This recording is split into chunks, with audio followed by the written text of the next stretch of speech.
What really happened with your host, Mike Rivero. You're listening to the Republic Broadcasting Network, where you'll find out what the Fukushima's going on. And aloha, America. Welcome to our show today. It is Friday, March 29th, 2019. Thank goodness it's Friday. Thank goodness it's Friday. Thank goodness it's Friday. It's been a crazy week. It really has, and I could use a weekend off. I don't know about you. Anyway, we have a lot to talk about today. The phone lines are open, 800-313-9443. Mike is in our control room, ready to answer the phone, put you on the air with your comments, questions, and observations. And, of course, this being Friday, in hour number 3, the lovely Lady Claire will be joining us. So let's get right on into it. Normally, I don't bother watching the political rallies, but I felt I had to tune into Trump's in Michigan last night because it was his first rally after the release of William Barr's basically announcement that Robert Mueller had not found any evidence of collusion. There were going to be no more indictments. And I kind of wanted to see how he was going to handle it. And there's no question, you know, his spirits were up. He's very buoyed about this. And there were a couple of moments where I think he crossed the line. I think the pencil neck comment was very unpresidential. But overall, I felt he did exercise restraint. He didn't gloat too much about it. But one thing that rally made very, very obvious, his base is fired up by this revelation that there was no collusion. And he, of course, packed that facility. And somebody walked down the outside with a camcorder just showing how long the line was of people that had tried to get on in. So Trump is still packing them in. And so Trump went out there and he made a very good speech, as he tends to do, and fired everybody up, got them all the momentum going, and then, of course, slipped in things about, yes, we're going to go into Venezuela, which at that point I turned it off here. But apparently it's been a good week for Donald Trump. The latest Rasmussen poll has him at a 50% approval rating, which is very good for midterm for a president. Normally, they'll start out high, coming off the high of the election, and then as the disappointments pile up, the approval rating goes down and down and down. And usually, you know, before the re-election campaign starts, it's pretty low. Trump is at 50%. That's very good for Donald Trump here. All right, more about the domestic politics a little bit later. I want to turn to the international news, and things are heating up over Venezuela. Vladimir Putin is basically sending a clear warning, hands off Venezuela. There will not be a regime change allowed. Basically, they're throwing down the gauntlet. And Foreign Ministry spokesperson Maria Zakharova is trying to remind everybody that the Russian forces that are in Venezuela are there within the ambit of a 2001 military technical cooperation agreement with Caracas. So they've been doing this all along. This is nothing new. And, of course, from Washington, D.C.'s point of view, oh, it's horrible. It's proof of Russian aggression. They're destabilizing the area, and they shouldn't do that because that's our job. So, obviously, the Elliot Abrams is out there saying the Russians will pay a price and there will be a response to Moscow over Venezuela. We're going to boycott vodka or something like that here. Meanwhile, satellite photos are showing that Venezuela has deployed the S-300 missile defense system at the Captain Manuel Rios Air Base in the Guarico state. This is a key air base south of Caracas. So they're already up and running. Okay. Now, a lot of people, not just Russia, are pointing out this is hypocritical of the United States, you know, to be out there demanding that Russia respect Venezuelan sovereignty when it's the U.S. that's in there trying to topple an elected government. And the new spin coming out of Washington, D.C. is, well, we don't recognize the results of that last election, and nobody can make us do it. It's like the same thing they pulled with the Crimean referendum, where Crimea wanted to break off from Ukraine, and merge with the Russian republics. And they had a referendum, which is their right under international law. And the U.S. response is, we don't recognize the right of the Crimeans to have a referendum. Well, too bad. Just too bad. And meanwhile, there has been a fourth blackout in Venezuela, which makes it very obvious this is some kind of an attack here. Now, Guido has announced he's going to launch a Venezuela-wide tactical action to topple Maduro. He's not saying exactly what that's going to be or who's going to be doing it, because the military is not supporting him and the Venezuelan people are not supporting him. So is this going to be more hacking attacks on Venezuela's power structure, water systems, who knows what all else? But he's sounding the warning. Guido is coming. All right, we're going to do a shout out now to our on-air affiliates who are just now rejoining the network.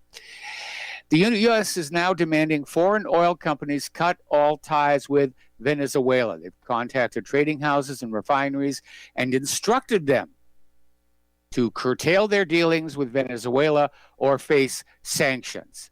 Now, according to the sources, the demand is unjust since the U.S. is asking for the cessation of trade, which is not, on paper, prohibited by U.S. sanctions. It's just the U.S. government throwing its weight around. Meanwhile, Juan Guaido is facing more and more questions about corruption from the Venezuelan government. Apparently, he had taken a lot of foreign trips totaling about $100,000, and he is refusing to say where that money came from. And of course, Guaido is very upset over the fact that he has now been banned from holding public office in Venezuela for 15 years. Over in Syria, the Syrian army has warded off an offensive by Tahrir al-Sham coming from the supposedly demilitarized zone. So they fended off these attacks at military points in northern Hama and southern Idlib. Meantime, a military source reported the Syrian army forces destroyed the terrorist hideouts near the towns of El Latamina and Kafr Zita with bomber drones. So it's still going on over there. Now, Syria, as they send in these sweep teams, to basically go through these terrorist bases that have been abandoned, they continue to find U.S.-supplied weapons and munitions, including TOW anti-tank missiles. So once again, the U.S. was playing a double game. Over in Syria, there is this so-called refugee camp, Rukban. It's now being described as a U.S.-controlled concentration camp. Apparently, the Pentagon will not let the refugees who want to leave. And the U.S. is rejecting offers to resolve the humanitarian crisis in the Rukban refugee camp, which sits inside a 55-kilometer zone occupied by the U.S. along the Syria-Jordan border. And they're not letting anybody leave, even though apparently people are literally starving to death or dying from exposure. The U.S. has not provided humanitarian aid to the camp, even though there is a U.S. military base just 12 miles away. Now, most of the people in the refugee camp have expressed a desire to return to their homes now that the war is pretty much over. But it looks like the camp's presence is being used to help justify the U.S.'s continued illegal occupation of Syria. And that's exactly what it is. It's an illegal occupation. All right. Over in Yemen, there was an airstrike that destroyed a hospital earlier this week. 7 people, including children, were dead. 8 more people were injured. The U.S. is saying, oh, this was an awful thing. And then they say, well, we'll let the Saudis investigate what happened. We're sure that the Saudis will tell us the truth about just how it is a hospital became targeted. Now, the House Republican leadership is once more trying to bring about a bill to kill the Yemen War Powers Act. They basically want to reassert their constitutional role of deciding when and where this nation goes to war. Now, they tried it before. It got shot down. They're going to try it again.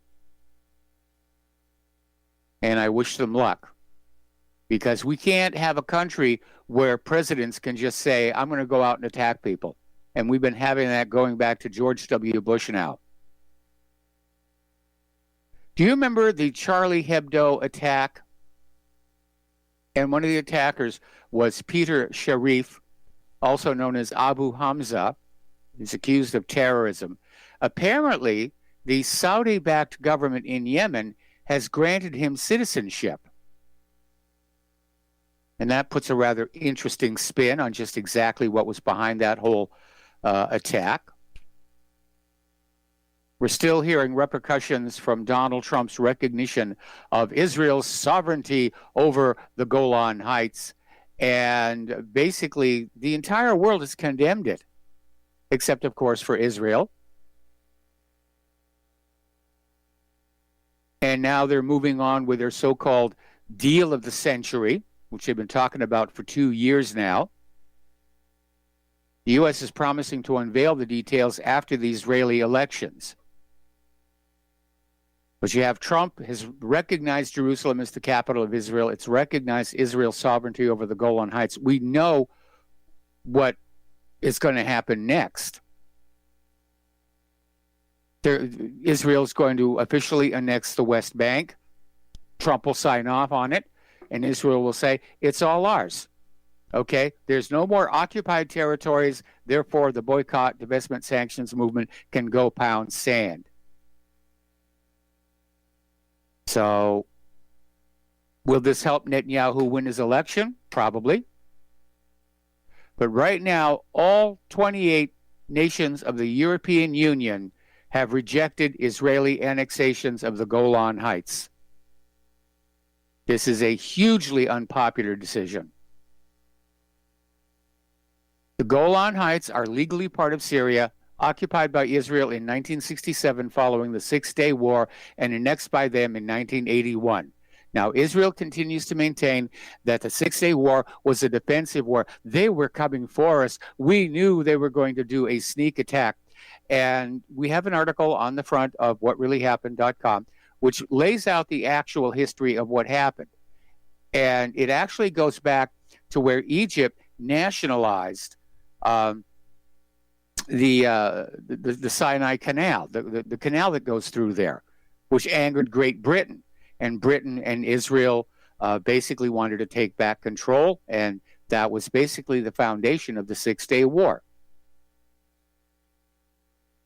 So it was a war of aggression. Anyway, the recognition of the annexation has fueled concern Israel may try to annex more occupied territories in the future, figuring that Trump will sign off on them. And Netanyahu has suggested that is the case, saying that anything taken in war is ours now, which I guess includes Washington, D.C. The United States government has already issued the order that all maps of that part of the world produced by the U.S. government will be redrawn to show that the Golan Heights are now part of Israel.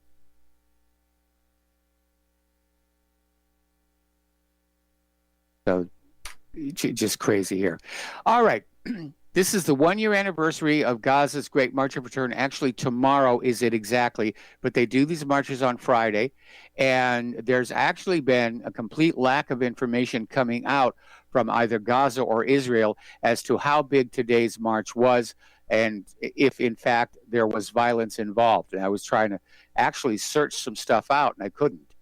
So there's a blackout on communications coming out from there, and I find that very, very troubling. All right. Anyway, Netanyahu is still out there saying that Israel to wage a broad military campaign in Gaza if needed. He's talking tough because he knows that's good politics. This is all part of his campaign to win re-election. And his comments came after 2 consecutive nights of heavy Israeli bombardments.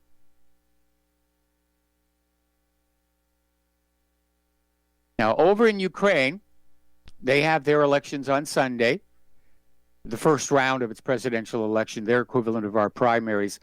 And it's interesting that for the first time, there are no pro-Russian candidates running.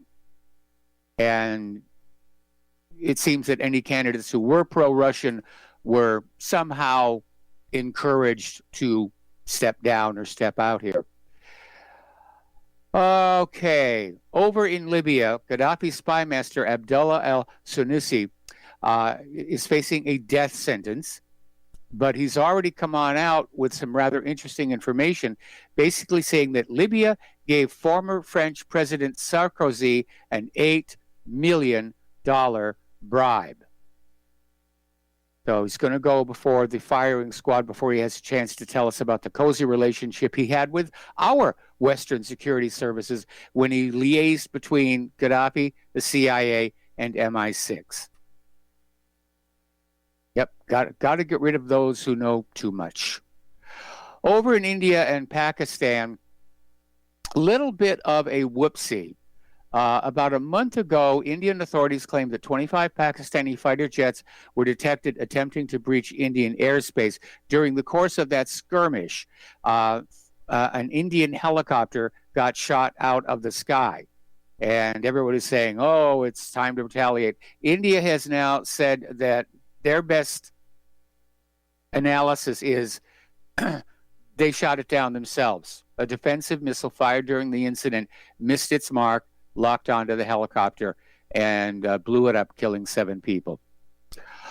Over the East China Sea, 2 U.S. B-52 bombers are training with the Japanese Air Force and with the U.S. Navy in what's called an integration training mission.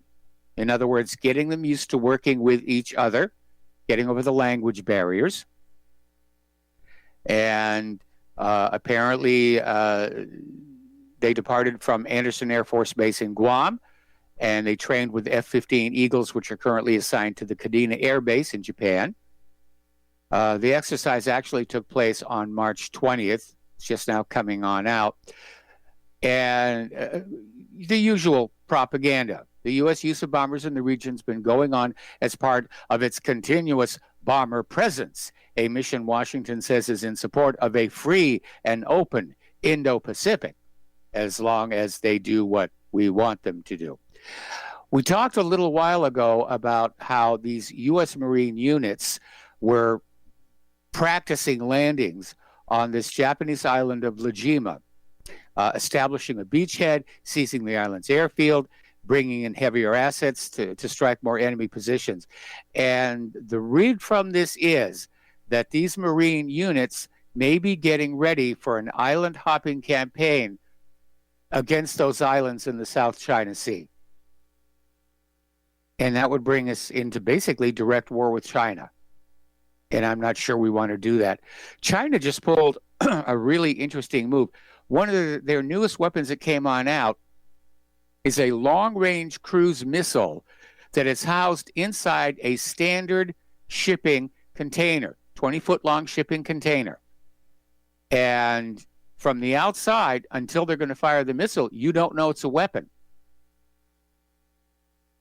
And so this changes the game amazingly because it can turn cargo ships into warships. It can turn cargo harbors into military bases, commercial ports into military bases. And that was very, very clever of the Chinese to do here. A lot of people are still wondering about why the United States continues to talk about selling Taiwan F-16s while they're still not able to resolve the trade talks with China. It's kind of a dumb-headed policy. We'll be right back. And aloha, America. Welcome back to our show here. And once again, our heartfelt thanks to everybody who has been donating. But again, we are just getting by at Republic Broadcasting, and we need your continued support if we're going to keep on doing what we're doing. And, of course, the thing to keep uppermost in your mind is that for the last 2 years, the entire corporate media was lying to all of America and being very well paid to do it. And over here at the independent media, Republic Broadcasting, we were telling you the truth. And we don't get a lot of money for doing that. We get what you, in your generosity, are willing to send us. So the postal address where you can send a check, or a money order, or if you prefer anonymity cash, is Republic Broadcasting Network, 2251 Double Creek Drive, number 302, Round Rock, Texas, 78664. And the phone number where you can make a credit or debit card donation or pledge to be a recurring subscriber is 800-724-2719, extension 1 during business hours, extension 3 at all other times. And by way of explanation, the reason I'm talking kind of funny today is I bit my tongue in my sleep last night. It's just making everything so difficult here. Oh, the joys of live radio. What can I tell you? Okay, the United States has been talking about developing a new class of nuclear warhead, a low-yield, so-called tactical nuclear warhead that will fit on existing missiles, which currently carry the big city buster bombs. And if the U.S. goes ahead with that, the Navy is probably going to be deploying those low-yield nuclear missiles on U.S. missile submarines, apparently with the idea that there'll be less resistance to using a small nuclear warhead as opposed to uncorking one of the multi-megaton city destroyers. I'm a little uncomfortable over all this talk about making it easier to use a nuclear weapon. But that's apparently what they're thinking. This is a little more troubling. This is coming out of Russia today. A Pentagon official has said the U.S. will retain the right to carry out a nuclear strike in response to a conventional attack. And went on to say that a no first use policy would erode U.S. allies' belief that they're protected. In other words, the willingness of the U.S. government to respond with nukes to a conventional attack is supposed to reassure our allies that they are in turn protected, so that they won't start building their own nuclear arsenals, is apparently thinking there. The United States has been forced to ground the B-1B bombers for a second time. Apparently, they found dangerous flaws in its ejection system. And apparently, the bombers suspended from flight as a precautionary measure after a routine inspection discovered potentially fleet-wide issues with the system. Problem was found in the rigging of the drogue chute. This is a small parachute connected with the pilot's ejection seat, which helps pull the pilot out and away, and then pulls out the larger main chute. So we're going to have to check out each of the active B-1B bombers. As you know, the United Nations came out recently with a human rights report, and everybody's out there screaming about the comments about Israel and Palestine. Oh, you anti-Semites, you Jew haters. You want Hitler to come back and gas Jewish babies in the ovens. You really ought to read the section on the United States, because while the United States government is always ready to point fingers at other countries over their human rights records, the human rights records of the U.S. government is not very good. The UN report puts the U.S. in a negative light for infringement on citizens' civil rights, prevalence of money politics, rising income inequality, worsening racial discrimination, growing threats against children, women, and immigrants, as well as human rights violations caused by unilateral America First policies. Well, that's obviously a dig at Donald Trump here. Okay. So they went on this thing. Of course, last year, the United States withdrew from the United Nations Human Rights Council. And they still continue to grab top awards in the abuse of power by public officials. Boy, did we not get a lesson in that on Monday. Righty. Okay. Now, there is a lawsuit that is being launched by the Lawyers Committee for 9/11 Inquiry, Architects and Engineers for 9/11 Truth, and 9/11 victim family members Robert McIlvaine and Barbara Krukowski-Rastelli. And it's filed to basically go after the FBI. And I'll tell you more about it after these next commercials. Hey, and aloha, America. Welcome back to the show here. And it looks like, you know, YouTube is like jamming my video feed here because it keeps just dropping down. Yeah, it's disconnecting, reconnecting. And I'm getting emails from people saying that they're not able to see it anymore. So YouTube is still up to their old tricks here, and I got to find another way of live streaming the video. Or maybe I'll just drop the video. It's you all know what I look like anyway. It's not like you need to see more of me. Claire, yes, she's pretty. You want to look at her. Me, not so much here. All right, so we're talking about this lawsuit that came from the Lawyers Committee for 9/11 Inquiry, Architects and Engineers for 9/11 Truth, and victim family members. And basically, the lawsuit is claiming that the FBI knowingly hid evidence of the use of explosives in the World Trade Towers from Congress. And they're basically going and try and compel the release of some files. I wish them a lot of luck. The FBI tends not to go along with things like that. Okay, interesting little article here. Ever hear the phrase, treason doth never prosper? Why? If it prosper, none dare call it treason. Well, it did prosper. It all fell apart Monday.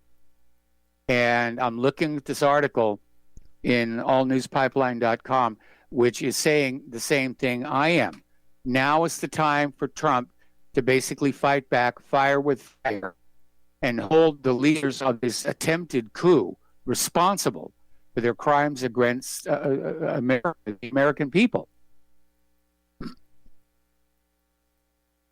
And the article goes on to basically say the Mueller investigation itself was never legitimate, and it wasn't.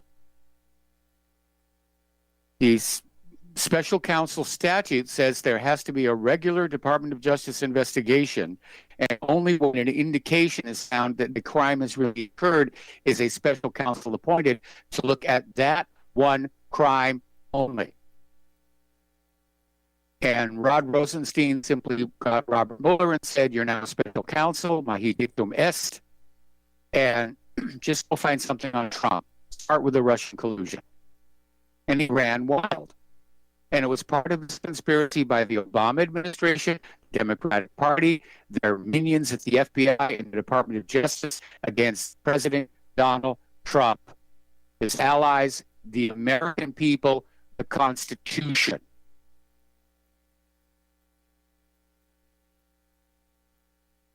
And we're not going to let this go. I mean, we had 2 years of Russia collusion. I'm sure that between all of us, we can whip up 2 years of don't forget how you got lied to. This panic, the Trump-Russia panic, all the fear-mongering. It was a huge disservice to the American people.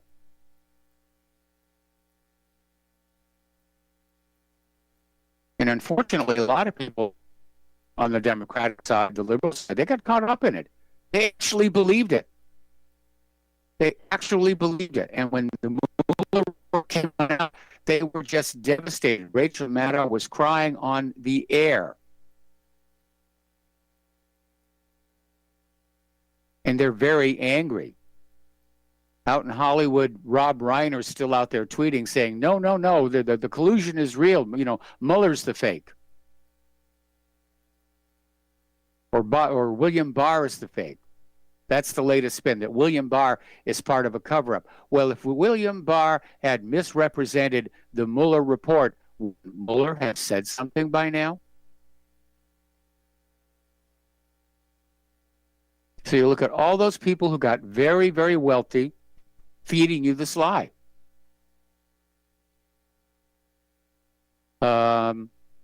Okay. I just got a message here from my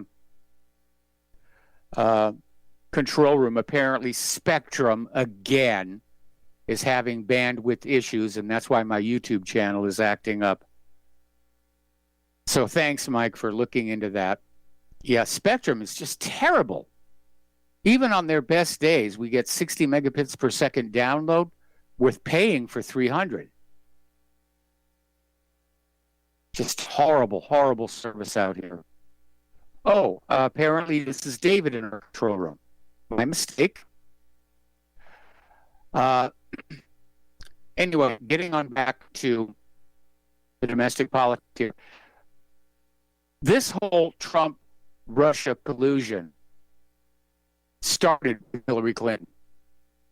And authors Jonathan Allen and Amy Parnes wrote a book, Shattered Inside Hillary Clinton's Doomed Campaign, that Hillary Clinton's campaign staff decided to blame the loss on Russian interference less than 24 hours after she lost the election.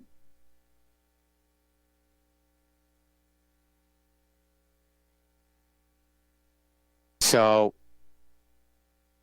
she couldn't accept the loss. They actually thought they could fan this up and support the American people to kick Trump out and put Hillary into the White House. And of course, just keep on saying, I was cheated to keep the campaign donations coming on in. It was desperate. It was pathetic.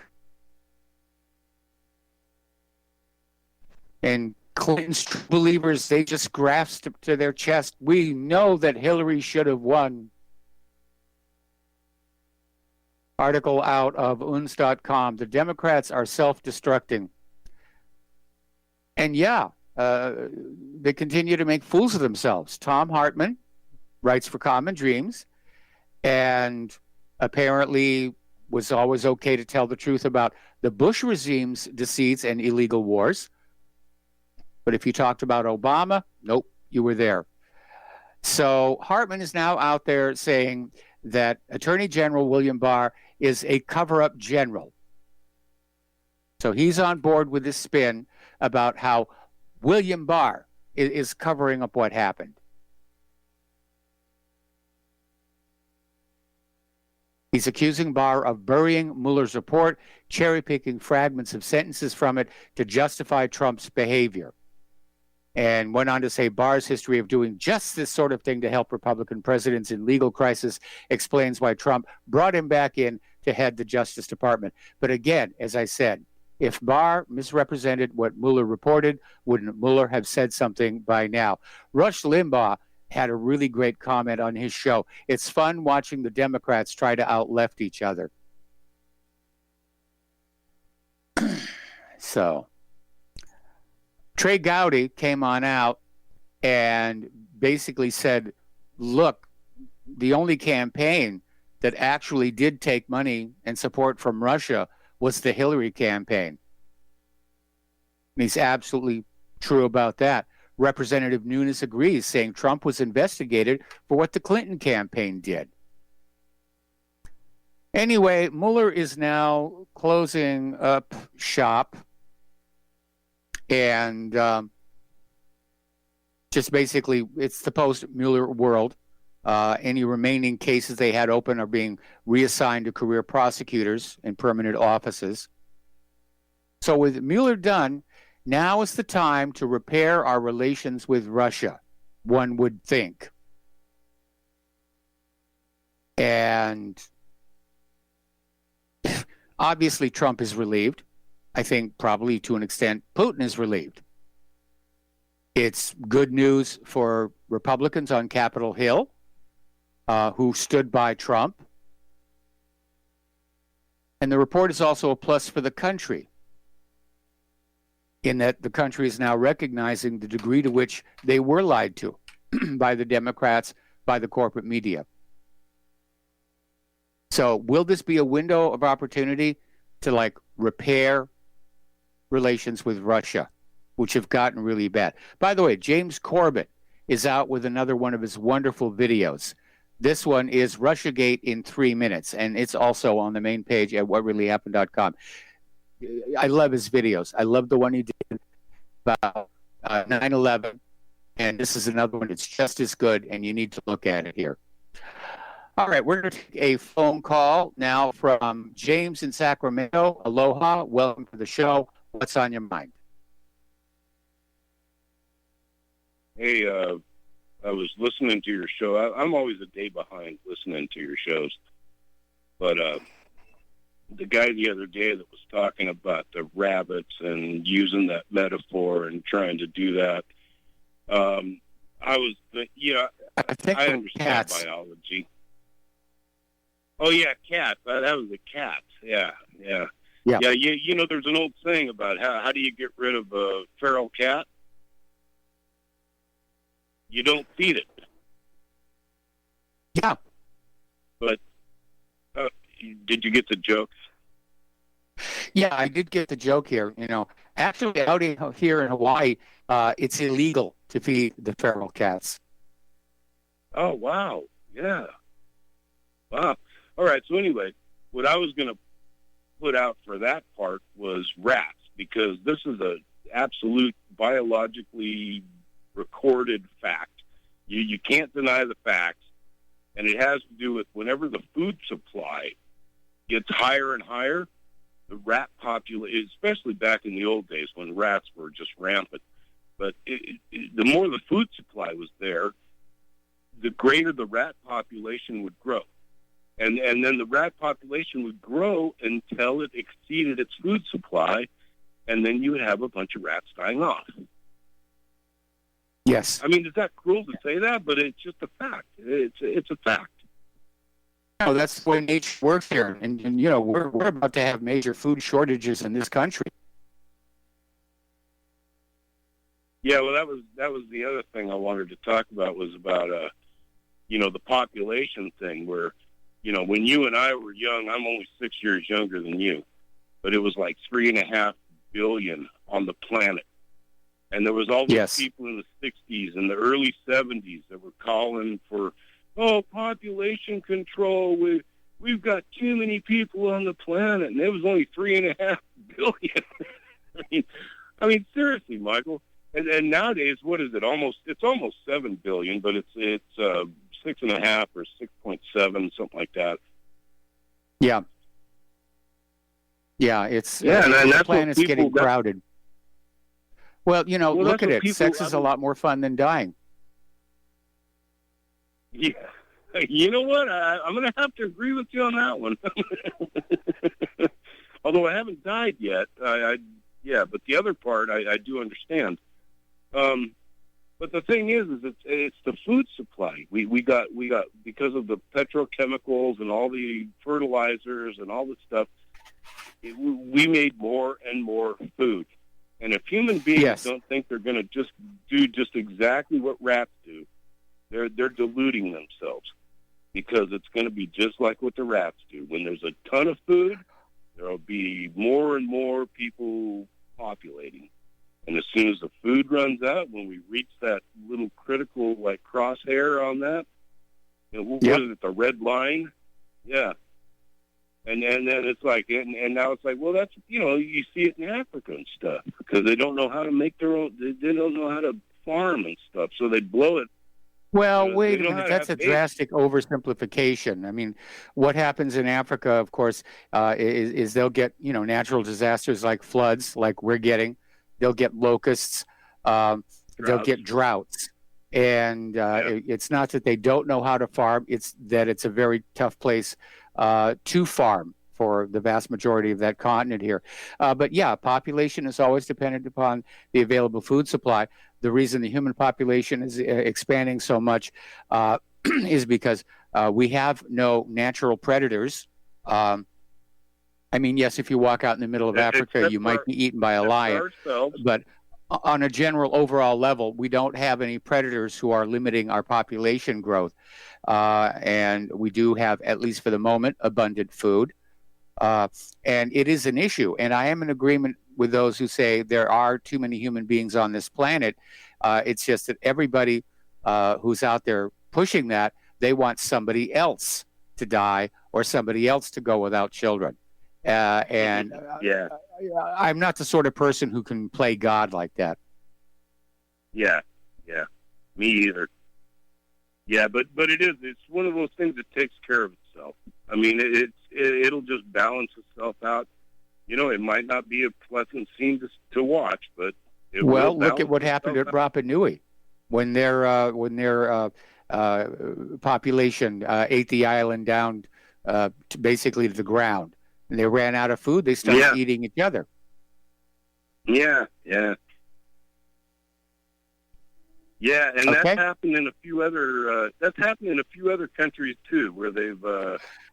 It's happened everywhere. if you go back far enough in history, virtually every major branch of the human race has gone through a period of cannibalism. The Soviet Union, when Stalin was starving, what was it, like 40 million people out there?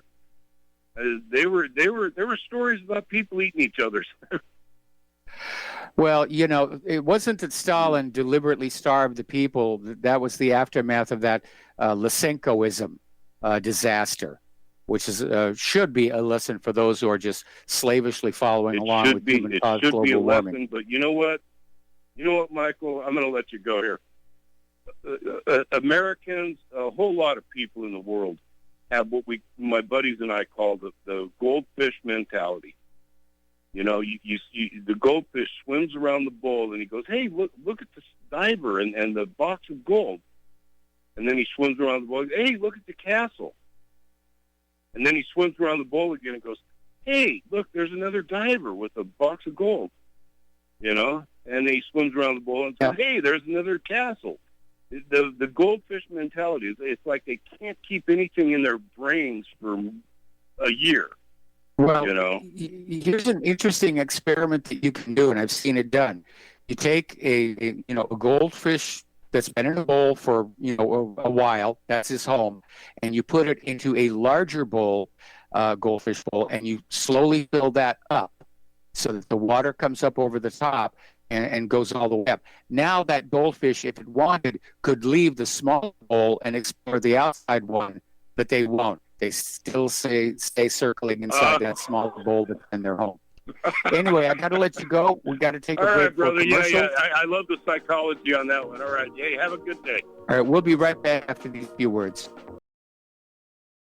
And aloha, America. Welcome back to our show. And apparently Spectrum is having some serious bandwidth issues between here in Hawaii and the mainland. It comes and it goes. Right now, the YouTube stream is running at full speed, but every 2 minutes or so, it goes down to zero and has to reconnect.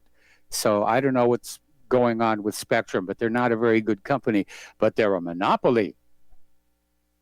And that's the reason we used to have laws against monopolies in this country, so there would be competition to keep prices down and keep quality up to the consumer.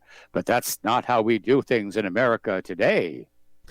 Okay, getting on back to our domestic politics. You're going to love this one. There's been a lot of attention about Hillary Clinton's private email server and the fact that there were classified documents on it, which is a Title 18 violation. But apparently there's been a new embarrassment because when Hillary's team were subpoenaed by the FBI for their emails, they sent the emails to the FBI over a Gmail account. And some of those emails were classified. I mean, that is just really out there. Okay, let's take another phone call. Thomas in Florida, aloha. Welcome to the show. What's on your mind? Hello. I heard you talking earlier about the Chinese being able to put a missile in a container. Yes. And it brought back very old information that we've had here for a long time. And there's a guy called Li Ka-sheng. He's a Chinese tycoon. And he was worth about $13 billion, they calculated, 19 years ago, in the year 2000. Yes. And he's connected with this company called Hutchinson Whampoa.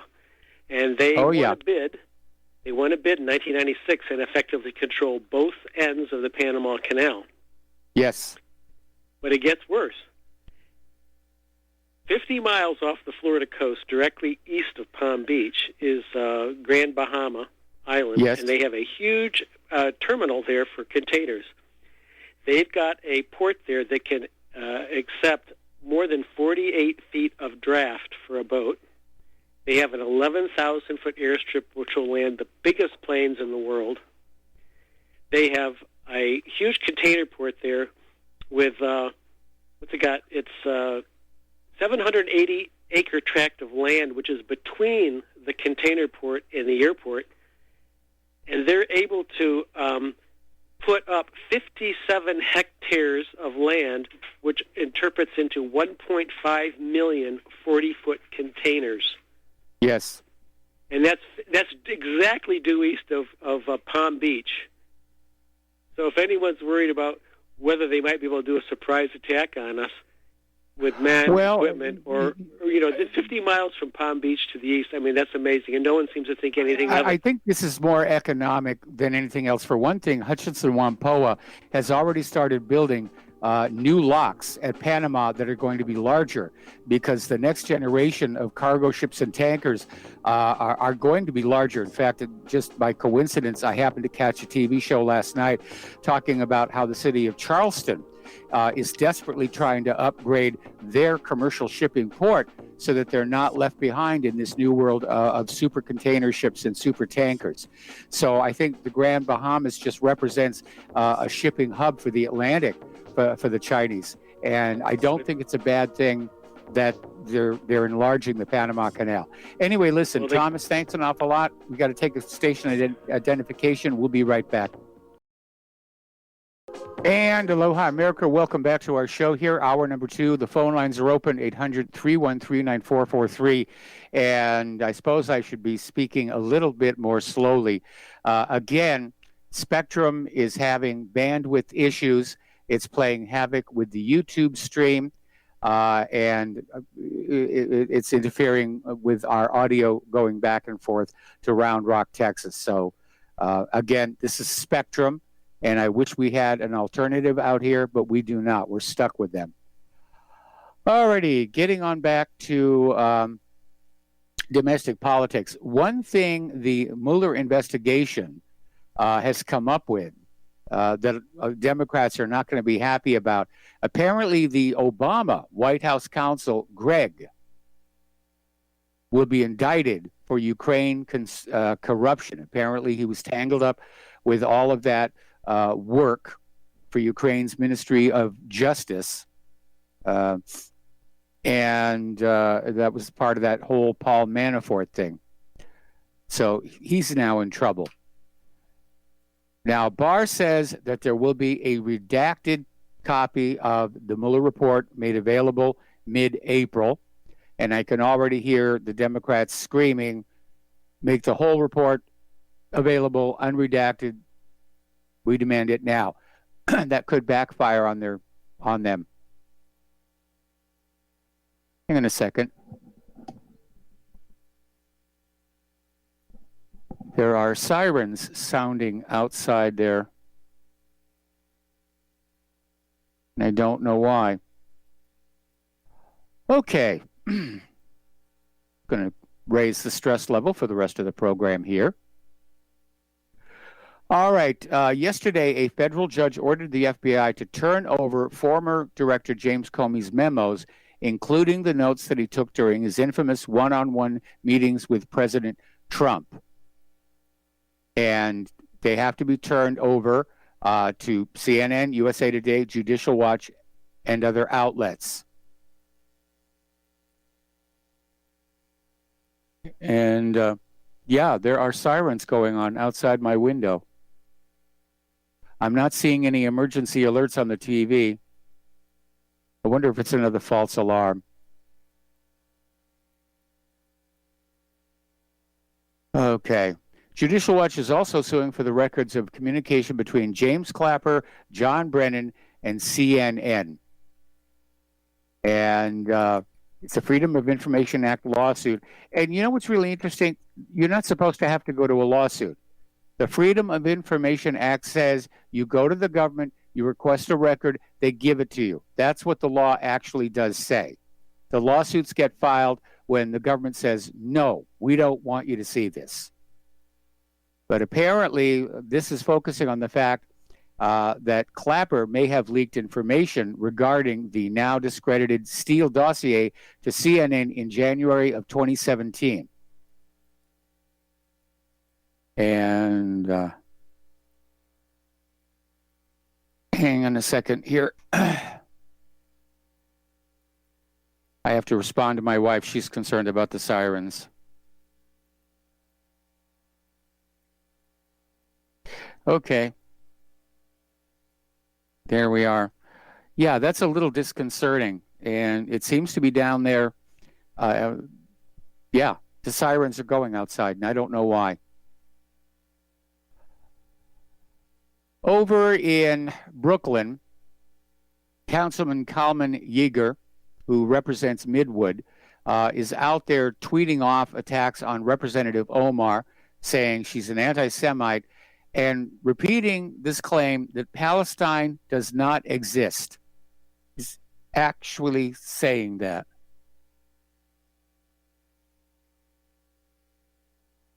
Okay.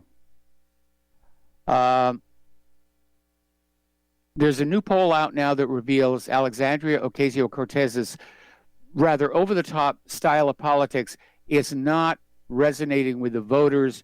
Less than 25% are giving her a favorable rating. So she may want to tone it down a little bit. All right, so let's talk about the latest on the Jussie Smollett hate hoax. And I think probably a lot of people would have preferred for it to have faded away by now. But there are going to be repercussions. And Charles Barkley was out there on CBS Stephen Colbert show saying that Smollett may think he's gotten off scot-free, but the whole incident will still have costs. And he says, we all lose on this one. So we have the prosecutor, Kim Foxx, who recused herself, but not really. I guess she had her fingers crossed behind her back, has admitted that the evidence that they would have presented at his trials would have convicted him, but go. Now, the Illinois Prosecutors Bar Association has written a letter declaring that Kim Foxx failed in her most fundamental ethical obligations to the public in dismissing the Smollett case. And as you know, Trump is insisting the FBI and Department of Justice look in and see just how this came about. You know, another celebrity gets off scot-free. Ooh, imagine my shock. We're going to do a shout out now to our on-air affiliates who are just now rejoining our network. And can you believe this? Jussie Smollett has been nominated for an NAACP award for one of the Image Awards, which is actually coming up tomorrow. They're going to hand him on out. And host Anthony Anderson is saying he hopes Smollett will win. Now, NAACP stands for the National Association for the Advancement of Colored People. So how does handing out an award for faking an anti-white hate crime advance colored people? Now, you watch. Smollett is going to be on the platform at the Democratic Convention in 2020. Let's take a phone call. Steve in Florida. Aloha. Welcome to the show. What's on your mind? Hello, Mike. How are you been? Well, concerned about all these sirens out the window. Oh. Well, you smell smoke? No, the sirens appear to have been down around the Pearl Harbor area. And I think they stopped now. Okay. Man, that was nerve-wracking. Yeah, hopefully they have it under control. Yeah, this Smollett stuff, I mean, you know, I don't know what to say about it. I mean, because it's not just the so-called right or the so-called left. I think everybody's just sick of him. And anybody with any brains, you know, sees what he did. But anyway, I just had a minor correction of what you'd been saying. I listened to you like always a day later. But anyway, you were saying that like the day that Hillary lost, she announced this Russian collusion thing. Well, she didn't announce right, it then. sure. She didn't announce it then. That's when they came up with it. Oh, no, but wait a minute. The very last debate that she had with Trump, Yes. she threw in, you have been colluding with Putin, with Russia. Yeah. And he said, what? This is during a debate. And it really stuck out. But the thing that made me remember it, she says, yes, 17 governmental intelligence agencies have told me that. Because I thought 17 intelligence agencies, how many are there? But yeah, there are 17 during the debate. Huh? Yeah, there are 17 of them, and so obviously the idea was in her mind from the beginning. But apparently, after she lost the election, they sat down and said, "Seriously, let's push this. Let's say that Russia helped Trump steal the election. We'll get Trump thrown out of the White House, and I get to go on in." So I guess that was like supposed to be. She's something else. But anyway, can I ask you just like a quick question? Did you really meet Ryan Dawson? Because he's out there saying he met you finally. Yes, he came out here. I'll to be Hawaii. darned. That's great. Yes. Oh, that is wonderful. Because I know that you've been in contact. I've been listening to you guys for 6-8 years. And, I know that you knew each other but never met. But that's good. You met him. That's good. Yeah, we finally got to meet here. I don't even remember. And so forth. We first got together when he was still, working on the lost colony of Roanoke. And I mean, we're talking years and years ago, maybe more than 10. Yeah. Yeah, okay. He was having trouble with something. I said, you ought to ask Mike Rivero about that. It was something about his computer or something like that. I said, ask Mike. He'll fix it. He'll know what to do with it. So, yeah, I'm glad that y'all met. But can I mention somebody else that I like, this sort of new, that does YouTube? Yeah, real quick, because we got to get back to news. Yeah. Gotcha. Sorry, Mike. But it's this J.F. Garipi, and he's French-Canadian, so it's, Jean-Francois Garipi. And he does this thing called public space. And, like, nothing's off the table, but he's real careful, no hate speech whatsoever. But, yeah, he tells the whole story. Did you never saw him, huh? No, the name does not ring a bell. It's called Public Space, and he streams every night at 7, Eastern Standard Time. So, but anyway, love your show, Mike. Love you, and I'm glad to hear that you met up with a ride finally. All right. Well, listen. Thank you very and Claire much. were so nice. Okay, thank you very much. And let me just get something done here. Oh, okay. Thank you for the phone call. We're going to let you go. Somebody just sent me this notice from the Hawaii Emergency Management Agency where apparently there was a new siren test scheduled for today near here. And it's saying residents will hear the siren sound during the time frame, and testing will include short blasts known as burps, and they're just checking the functionality of the sirens. The sirens were installed as part of HIEMA's ongoing outdoor warning siren program. Now, the reason Claire and I freaked out is normally the siren system gets tested on the first of every month. So why they're running one now when the first of the month is just a few days away, it was a little unsettling, and mostly because of what we went through last year with that bogus ballistic missile alert. So that's all it was, and no big deal. So I can calm down and lower my blood pressure here. All right, let's take another phone call. Art off the grid, aloha. Welcome to the show. What's on your mind? Hey, Mike. This whole Jussie Smollett thing is just getting absolutely out of control. I I don't do Twitter, but I've got people, who actually do Twitter, and they told me that, the whole Twitter sphere just erupted over this, with people talking about we should boycott the show, and nobody should ever watch the show, and how dare they bring him back after this, after he lied to the people like this, even to the point to where there was one post that said that maybe they ought to have his character actually do the same thing, only this time in the show, have the character actually get convicted. Yes. This is just insane.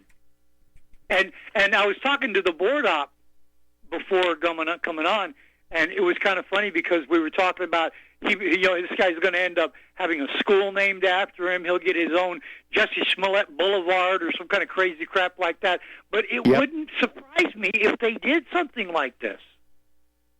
Oh, yeah. They're trying to make this guy a hero for staging a hate crime hoax that made white people look bad, even though he used black people to do it. Yeah.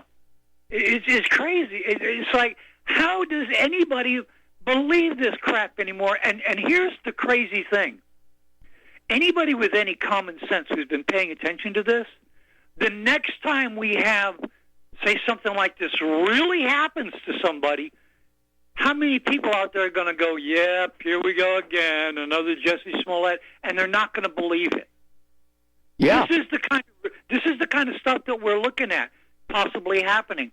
It's already been happening. I mean, if you look at how many of these so-called hate crimes have been revealed as hoaxes, and normally they don't get this kind of press, the only reason this one did is because Jesse Smollett is a celebrity. He's this, actor on this very popular TV show, and that's what made it a major story. And in a lot of ways, I think it's a good thing that people come to understand that hate crimes can be faked and are faked, that it's a reality of life that we need to be looking at. Yeah, and here's another thing. I've actually, like I said, it's very limited what we've got around here for talk radio. So during the day, I listen to Glenn Beck and Rush Limbaugh, and they've actually made comparisons between this Jesse Smollett thing and the whole Mike Brown hands up, don't shoot, and all these others. And they're like, this is what we've come to. And they're all saying the same thing, and that, it's coming to the point that people are just not going to believe it when it really happens. You can only remember the story. I don't know about you, but I remember when I was little, my mama told me the story about the little boy who cried wolf. Yes. And that's where we're headed with this. It's going to get to the point to where something's really going to happen, and nobody's going to believe it, and then everybody's going to be in an uproar. How dare you?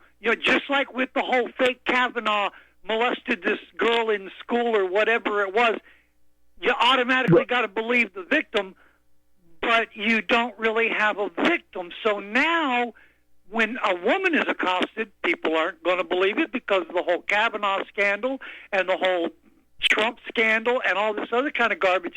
This is where we're headed, where we're going to have something really going to happen, and people are going to go, yeah, right.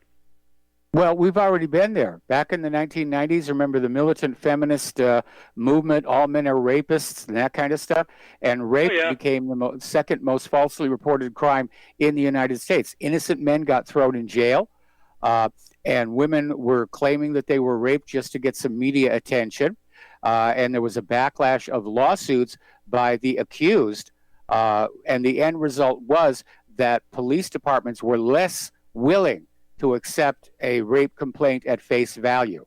And in the long run, it harmed real rape victims. But for the opportunists who, rode this to book deals and TV shows, they didn't really care. Yeah. Well, it's pretty messed up. It has to come to this. But I don't know. At some point, it's got to turn around and change. And I don't know what it's going to take to get that. Anyway, thanks, Mike. Have a great one. We'll talk to you another time. All right. Thanks an awful lot here. And in one way, it's good that this came out right now because what we have is kind of a 1-2 punch where, first of all, you had the implosion of the Russia collusion story and the humiliation of America's corporate media And now you have the Jussie Smollett affair, which is revealing to America that many hate crimes are, in fact, hoaxes. So that's a good thing, I think. Okay, another article here from uns.com. No punishment for anti-white hoaxes. Smollett created the hate hoax of the year and supposedly will suffer no consequences for it. Well, maybe not, because he's still under federal investigation, and Chicago is now demanding that he reimburse them the $130,000 that they spent investigating his allegations. And if he doesn't pay up in a timely manner, they're going to hit him with a new charge. And by the way, Kim Fox, the prosecutor who recused herself but not really, apparently spoke at a fundraiser hosted by George Soros' son earlier this month. All right, we got to take a break for commercials. We got another caller waiting on the line. We will be right back. And aloha, America. Welcome back to our show here. And I don't mind admitting that siren test did rattle me after what we went through with the ballistic missile thing last year. And with, all morning long, there'd been all this heavy military air traffic over our heads as well. So didn't know what to think there. So calm. Okay, back to the phones. Dustin in New Jersey. Aloha. Welcome to the show. What's on your mind? You'd have to have another shirt made saying I survived 2 missile siren attacks. Well, right? they didn't actually come out and say that there was a missile inbound. I mean, it was over at the Hawaii Emergency Management. They were going to conduct a test, but I didn't see it on any of the local news, and it probably would have been a little bit nicer if they'd made a larger effort to say, folks, relax, this is just a test. Hey, Mike, I want to talk about Smollett real quick because I don't really give a crap about the guy, but what show was he on TV? I'm sorry, could you repeat that? I was distracted for a second. Yeah, what show was he on TV? Who? Smollett. Oh, it's called Empire. That's where you're living. This is what goes on in empires. It's an oligarchy, people. The rules and laws are for thee, not for me. This guy is got connections to Michelle Obama, Kim Fox, and also Kamala Harris, I'm hearing, and that woman Chen, which was Michelle Obama's aide. And, Rahm Emanuel says he didn't know about it, but he damn well knew about it. Because if you looked at the chief of police next to him, the chief of police knew Rahm Emanuel knew about it, but he had to play the role of being I didn't know about it. I'm outraged, I mean, yeah. This sets black people back so far because Michelle Obama is not going to call for you if you're black or Asian or white or green and yellow polka dot. This is, and the guy's got Don Lemon's phone number, or Don Lemon's got his phone number. So it's a small group. Yeah. It's a joke. But Mike, I wanted to move on real quick, unless you want to comment on that.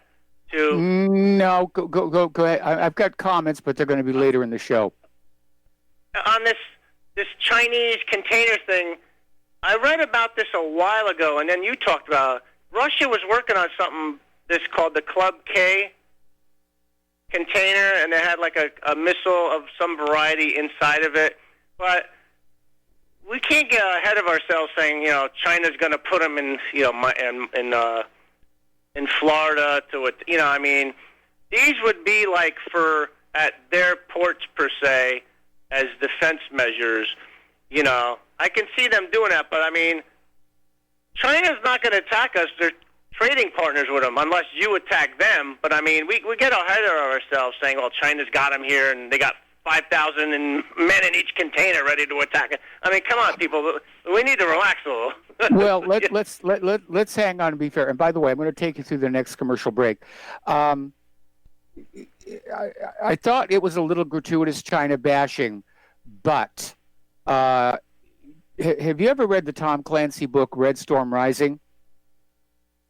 No, but I heard about it. Yeah. It's a very good book, very well researched. It's before he started using ghostwriters, and it went downhill after that. It was definitely one of his best books. It's kind of now, and it talks about how Russia is desperate for oil, and they launched the Third World War. Bad Russians, bad Russians.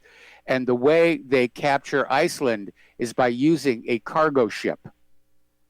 So on that basis, there is merit to the idea that if China did want to do a sneak attack against somebody, that this missile system on a cargo ship would be an ideal platform. And so we have to be honest, we cannot rule that out. And right now, the United States is pushing on China between Taiwan, the South China Sea, the trade deal.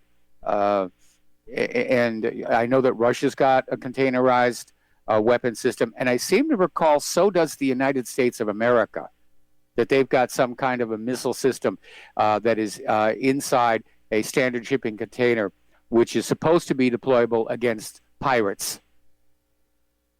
So everybody's been thinking along this way. I just get mad at a lot of bashing, like Venezuela bad, Russia bad. We attacked Iraq and Libya and Syria and Ukraine and Yemen with our Saudi friends and Israeli friends and this or that. And it's always everybody else is the bad guy, and I'm tired of it. Like, I see us being we're the aggressor people. I mean, it's just, We are, but what do you expect the government to do? Come on out and say, yes, we're going to be evil and bad and mean, and we want you to pay for it and give us your children for it? That's not a good way to go. The propaganda is always going to be, we're the greatest nation on earth. I even heard somebody repeat that on Fox last night while we were waiting for Trump to come on out in Michigan. We're the greatest nation on earth. No, we're not. And but everybody else has to be bad. They're evil dictators.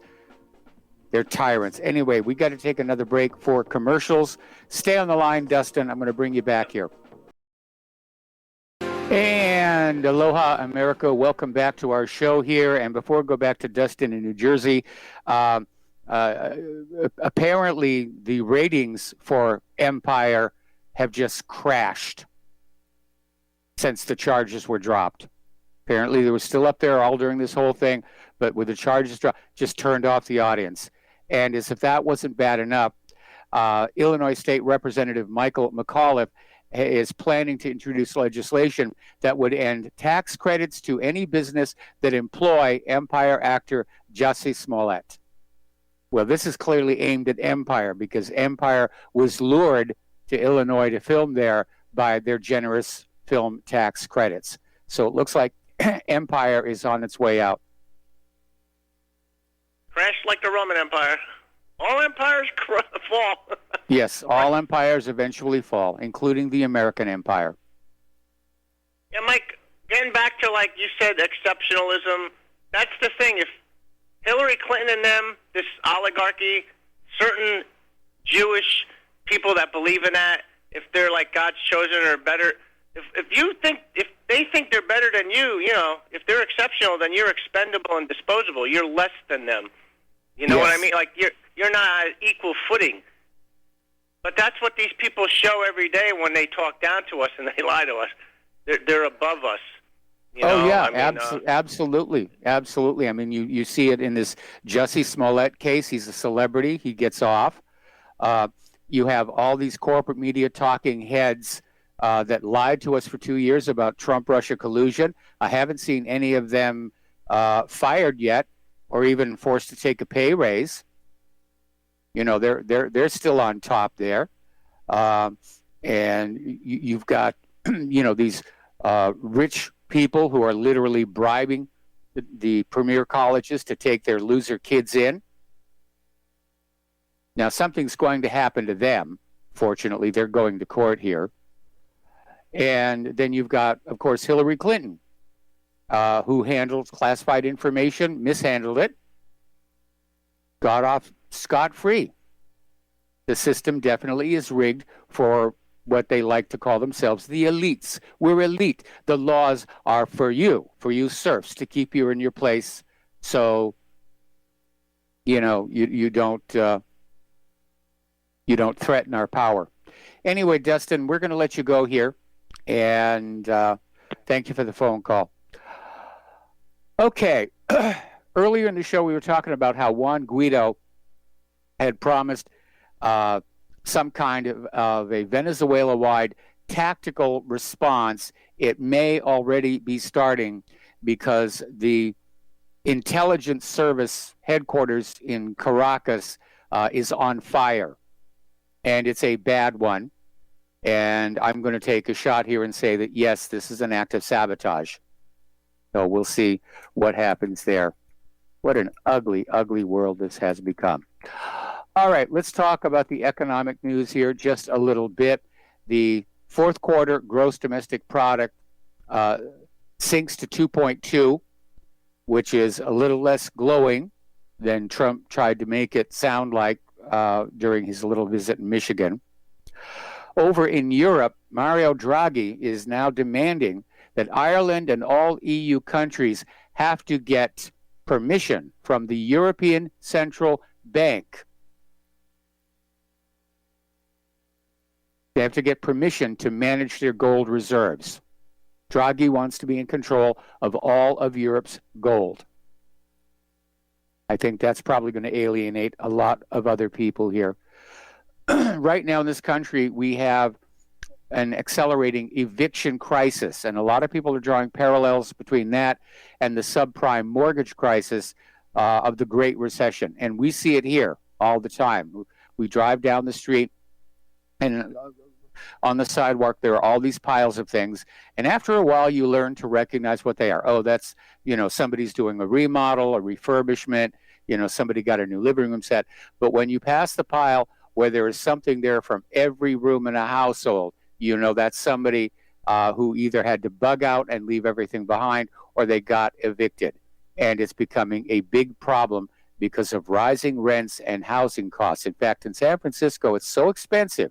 A family of four making $120,000 a year still qualifies for subsidized housing in the Bay Area. I mean, that is amazing. All right, we're going to take another phone call. Peter in Los Angeles, aloha. Welcome to the show. What's on your mind? Yeah, hi, Mike. Just wanted to chime in on that container ship thing and say that back in the 80s, there were a lot of projects that were done that I had a chance to see, or at least know about.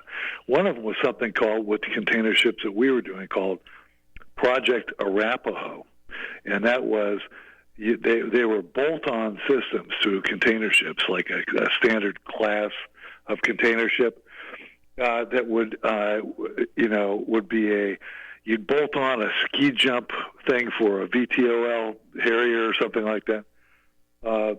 And you'd also put containers in that had fueling systems and things like that. And just, and you could convert a container ship into a Harrier carrier in almost, like a week or something. But there's long been stuff like that. They had another one where they were going to make an aircraft carrier out of seaplanes. And I think that they're probably reconfiguring that right now to do that with drone swarms. But it's a long-term kind of thing. People have been doing that forever. Where you get a mass-produced thing like a Liberty ship or something like that, and then convert it into something else with But at any rate, listen, I wanted to. Go ahead. I'm sorry. Yeah, I was going to say I remember seeing a demonstration. And it was just a prototype. I don't know if it's gone into production, but it was this very large military drone, like one of the 4 rotor drones, like your toy versions grown large. And it folded up and went inside a standard 20-foot shipping container. And the way it would work is the long side of the container would actually flip down. This thing would slide out, extend its arms, and it was ready to take off. Yeah. Drones really make that concept. I mean, why go with a dedicated 90,000-ton Nimitz class carrier when you can do that with drone swarms and with a with a 20,000-ton small container ship, and just release swarms of those things, throw away, and I mean, it could come from anywhere. It's really making navies almost obsolete, really. But yes, the other thing I wanted to say also is that the state of the ground forces, and one of the very few things that Trump has done that I've agreed with is just the other day. He tried to put limits on transgenders in the military, which I'm sorry, Yes. all you LGBT, but I agree with that. And Congress overrode him on that, so they want as many LGBT drag queens as they can get out there in combat. I'm sure. But and we've I also think that's seen going to be very demoralizing for the troops. Mike, one of the things that I've learned over the years, and it's the sociology of a combat unit is very interesting. And one of the things, and you can go back through history, and they always say, it's not for apple pie and the flag, it's for the guy next to you. And in a lot of cases, that's true. In most cases, that's true. But in other things, when it really gets down to it, you read it through history where the only thing that people are hanging on to is you're proving that you're as much a man as the next guy.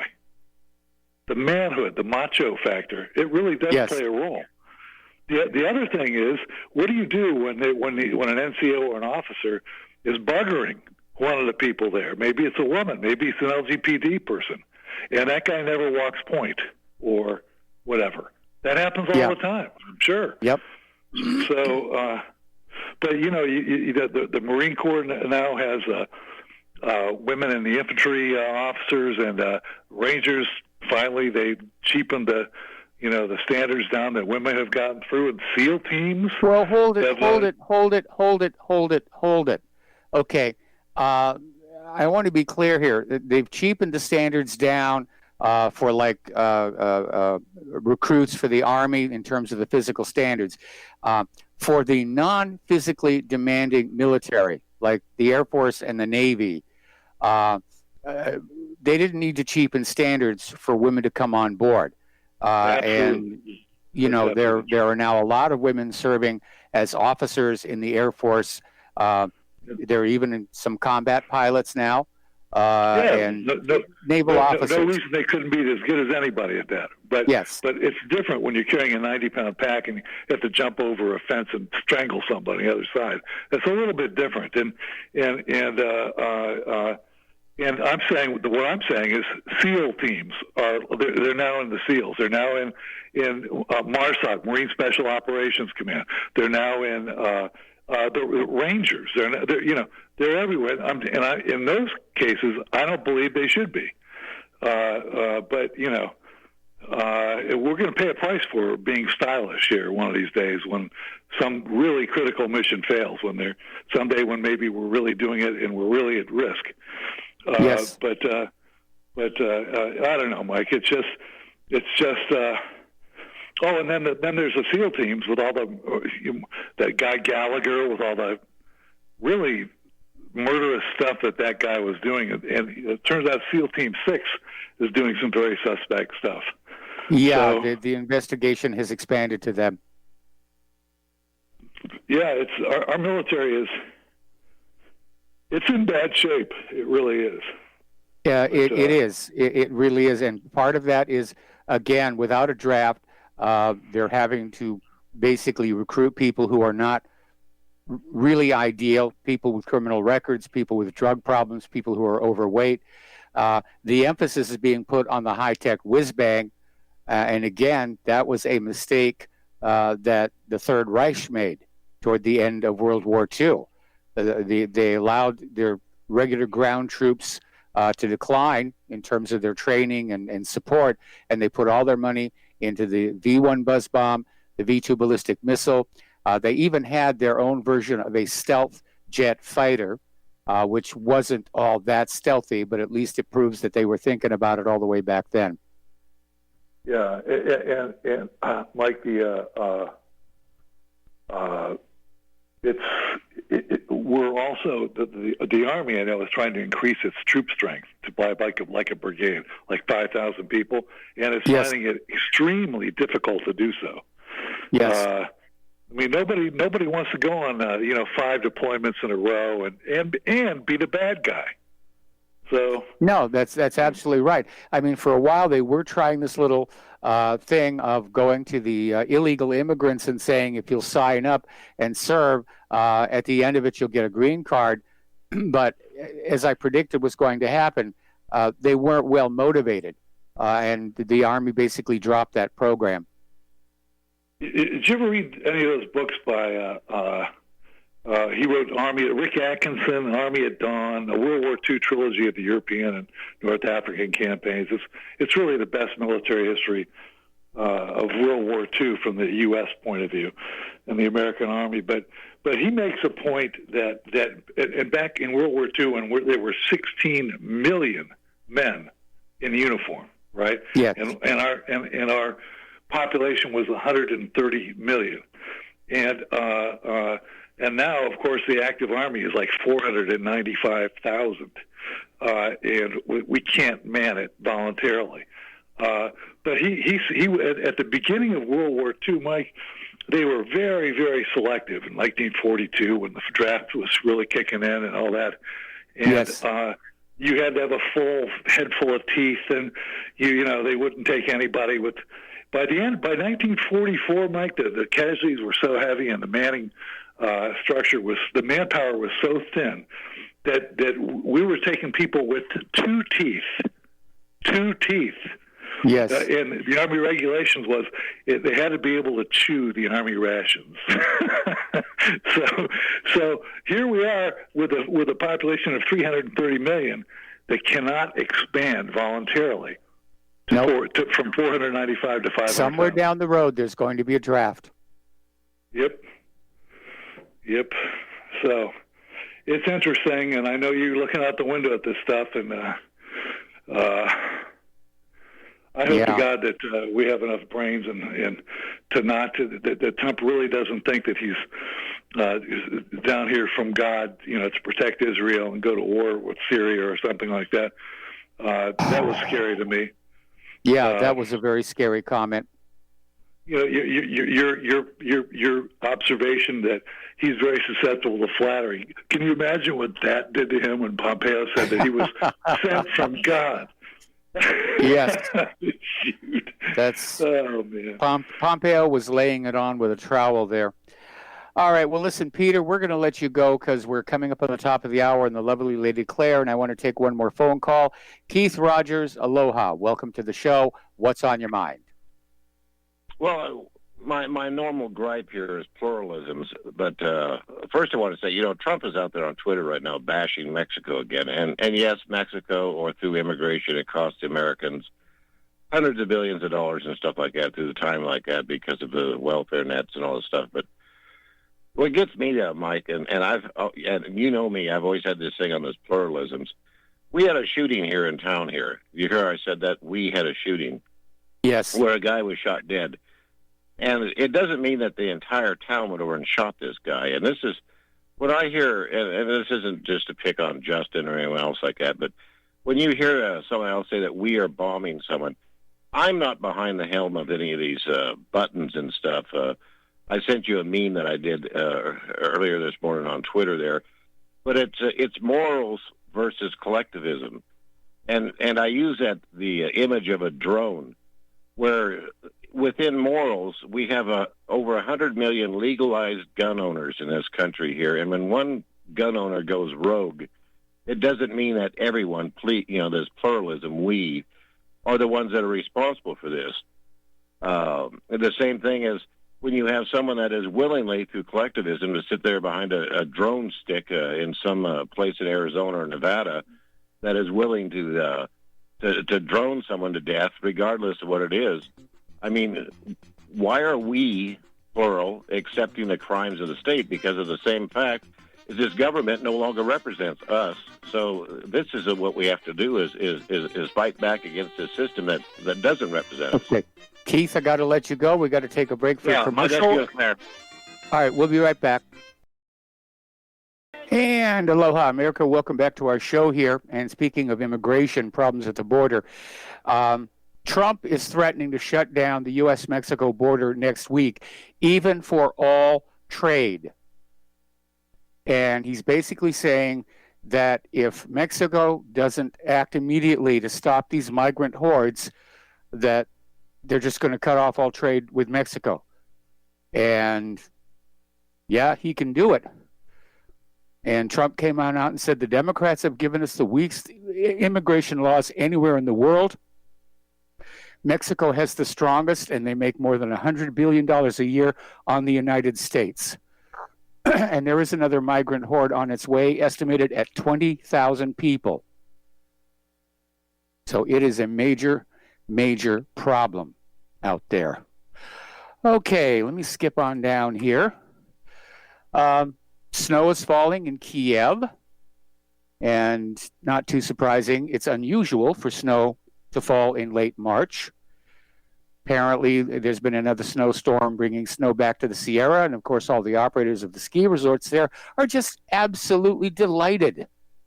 Absolutely delighted. They're talking about the ski resorts will be open right up to the July 4th weekend. And, you know, it was a cold, cold winter. I mean, it was so cold, Elizabeth Warren is now claiming to be an Eskimo.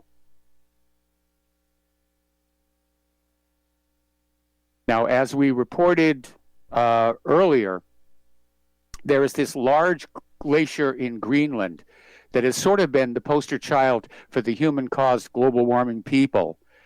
And it started growing again. And apparently it's been growing for the past 2 years. And nobody wanted to say anything. They were saying, we didn't believe it, which, of course, you should never allow beliefs to get in the way of the raw data. But the world is getting colder, not warmer. Interesting little article from the BBC. Are you suffering from climate change anxiety? And psychologists report a rise in people suffering from climate change anxiety. Well, yeah, look at what the media's been doing. You know, just all this screaming nonsense about how the world was going to end in 12 years. That's going to make anybody just absolutely freak out. Apparently, a college is even offering a course for people who are anxious about climate change. Now, getting on back to the fact that over the last 2 years, the corporate media lied to us all about Trump-Russia collusion. Lie after lie after lie after lie after lie. Well, you know that NewsGuard browser filter that was being hailed as the way to fight fake news? It validated every source pushing the Russian collusion hoax while banning all independent media sources that got the story right. Okay, we're going to have to take a break here for station identification. We'll be back with the lovely Lady Claire after these few words. And aloha, America. Welcome back to our show, hour number 3. And for those of you watching on YouTube, if you're able to, given this parent spectrum slowdown, this is the lovely Lady Claire, who always joins us on Friday, hour number 3, with her unique perspective on the world. But before we go to the lovely Lady Claire, we have a caller waiting on the line. Frank in North Carolina. Aloha. Welcome to the show. What's on your mind? Well, I'll be real brief. I just catching on the local news here, ABC News affiliate, that you probably already covered this, but just in case. Another troop deployment. 3,000 troops from Fort Bragg, North Carolina, combat type unit. 3,000 troops to be deployed to Afghanistan, in several months, I guess, to probably spend another year or whatnot over there. I mean, when does this end? When does this end? Yeah, it's not going to end. I mean, the United States does not want to admit that they lost either in Afghanistan or Syria, and they're just going to stand there petulantly and say, we're still here, therefore we have not lost. And it's a very cynical thing for them to be doing. And of course, the motive for staying in Afghanistan is that oil pipeline right of way which was the reason the war began in the first place, as well as making sure that all that opium continues to flow to America's pharmaceutical corporations at rock bottom prices, not to mention the street dealers. Well, I hope I hope there's a contingent out there that lets Trump know that we remember he said that he was going to bring the troops home. But, it's the new boss, same as the old boss. Yeah, right. I mean, Obama said exactly the same thing back in 2008. Right. And clearly they were lying. Presidents may come and presidents may go, but the wars go on forever. Okay? All right, thank you for the phone call, Frank. We're going to let you go here. And Lady Claire, what is your first story? Well, I saw this in Blacklisted News, and I did a double take. Apparently, Duke University is going to have to pay $112.5 million for faking scientific research data. Oh, my goodness. Yeah. More scientific fraud. Yeah. Imagine my shock. Yeah, there was a press release on Monday. And the fine comes as a result of the university falsifying research on federal grants. Why? Did they think there was a specific way that the Department of Justice, wanted them to go? How did this happen? That could very well, not the Department of Justice, but whoever National Institutes of Health and the EPA. Yeah. And there were...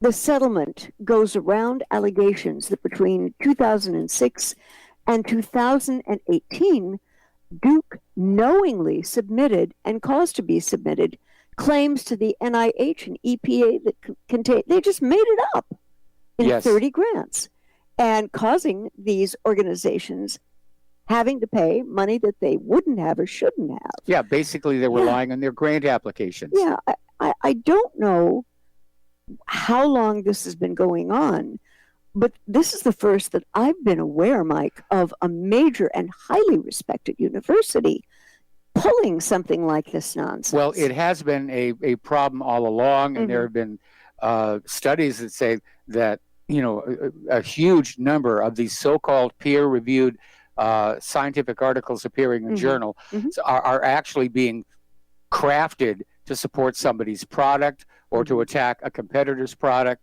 And there are literally companies that do nothing but write up these so-called scientific reports, and then they'll find some scientist and give them money to put their names on it and submit it to a journal where hopefully it's going to get published. And then the pharmaceutical company will have these, there's this article published in the journal of, whatever, good kidney keeping, that, our medicine does wonderful things. It has become a very corrupt process. And that's why I was being kind of sardonic about it, because it is a big problem. And like pedophilia in the church, up until now, it's been sort of kept under wraps to sort of preserve the pristine image of the scientist. But it's all coming on out now. Yeah. It's very saddening to me because I do know what a stellar reputation that school had, and for it to be sinking this low, that's odd. Speaking of odd, this comes to us from the Department of You Really Can't Make This Stuff Up. There's a Spanish judge seeking a ringleader of the North Korea embassy attack, believed to be in the United States. Apparently the attack happened 22 February of this year, and it's turning into an international incident involving the CIA, FBI, and a Spanish judge who has issued international arrest warrants for the ringleaders who are believed to be in the United States. And at this point, we're going to do a shout out now for our on-air affiliates who are just now rejoining our network. And in the attack, a group of 10 guys broke into the embassy, assaulted and handcuffed personnel, smashed photos of North Korean leader Kim Jong-un, and stole computers. And they fled to Portugal, where they split up. And this guy is very insistent. His name is Judge José de la Mata of Spain's High Court. The Audiencia Nacional is charging them with a number of crimes, including unlawful detention, violent robbery, and criminal association. The Wa Compost is reporting that the group has offered to share information with the FBI, which is kind of an odd action for a fugitive. Yeah, I'd say that's really very, very odd. Yeah, and now the U.S. State Department Deputy Spokesman Robert Palladino said on Tuesday that the government of the United States had nothing to do with the break-in, but with the alleged ringleader in America, the U.S. is involved, whether it likes it or not. Mike, your thoughts? Yeah, absolutely. And again, with the U.S. trying to find some way to gain an edge over Kim Jong-un, a break-in at a North Korean embassy to try and get information. And as this article says, one of these ringleaders of this attack has apparently approached the FBI and said, "We have information for you." Wow, that's almost stranger than science fiction. And speaking of science fiction, we go to our next article. Tom Cruise is apparently considered a deity among Scientology members. And this was said by a defector, and we all know Lena Remedy. Apparently, Bree Mood, that's an interesting name, who left the church, said that Tom Cruise is literally considered a god or deity among the practitioners of the religion. And Mood also let slip that Scientology churches bus their members to theater times every time one of the actors' films is released, and regularly takes them back for second and third screenings. Well, his movies are good, but they're not that good. I know. And yeah, they'd buy up the Church of Scientology will buy up all the tickets. It could be for 50, 100, or 1,000. And he said he's not kidding. And after her escape from the church, Mood described the abuse she endured in an interview with the Daily Mail. Now, this lady was treated horrifically. She was pregnant, forced to terminate the pregnancy, and punished with hard labor. Church. Now, is Lee Remedy's show still on the air? I am not seen sure. It for a while. I haven't seen it either, so I don't know. That's worth going through the guide. And Scientology is very popular in Hollywood, but there have also been a number of scandals involving some really rotten human rights violations. And for a long time, the things that went on were mostly unknown. But in recent years, the unethical practices of the church have been exposed by whistleblowers. And in many cases, some of the high-profile defectors were actually biological or married family members of the church's current leader, David Miscavige. Both David's dad and a niece have come forward to speak out against the organization and have written books about what goes on behind the scenes. It's got to be pretty awful. And you got to get out your Google Earth, and go take a peek at where David Miscavige lives. The world headquarters of Scientology. It's out in the deserts of Southern California. It is palatial. Oh, opulent in the extreme. Yes, with a capital Op. Yes, and the most high-profile defector was the actress we were just talking about, Leah Remini, who was in the church since she was a kid, but publicly left the organization and went on to expose their crimes with a book and TV series. I hope she's okay. Okay. Yeah.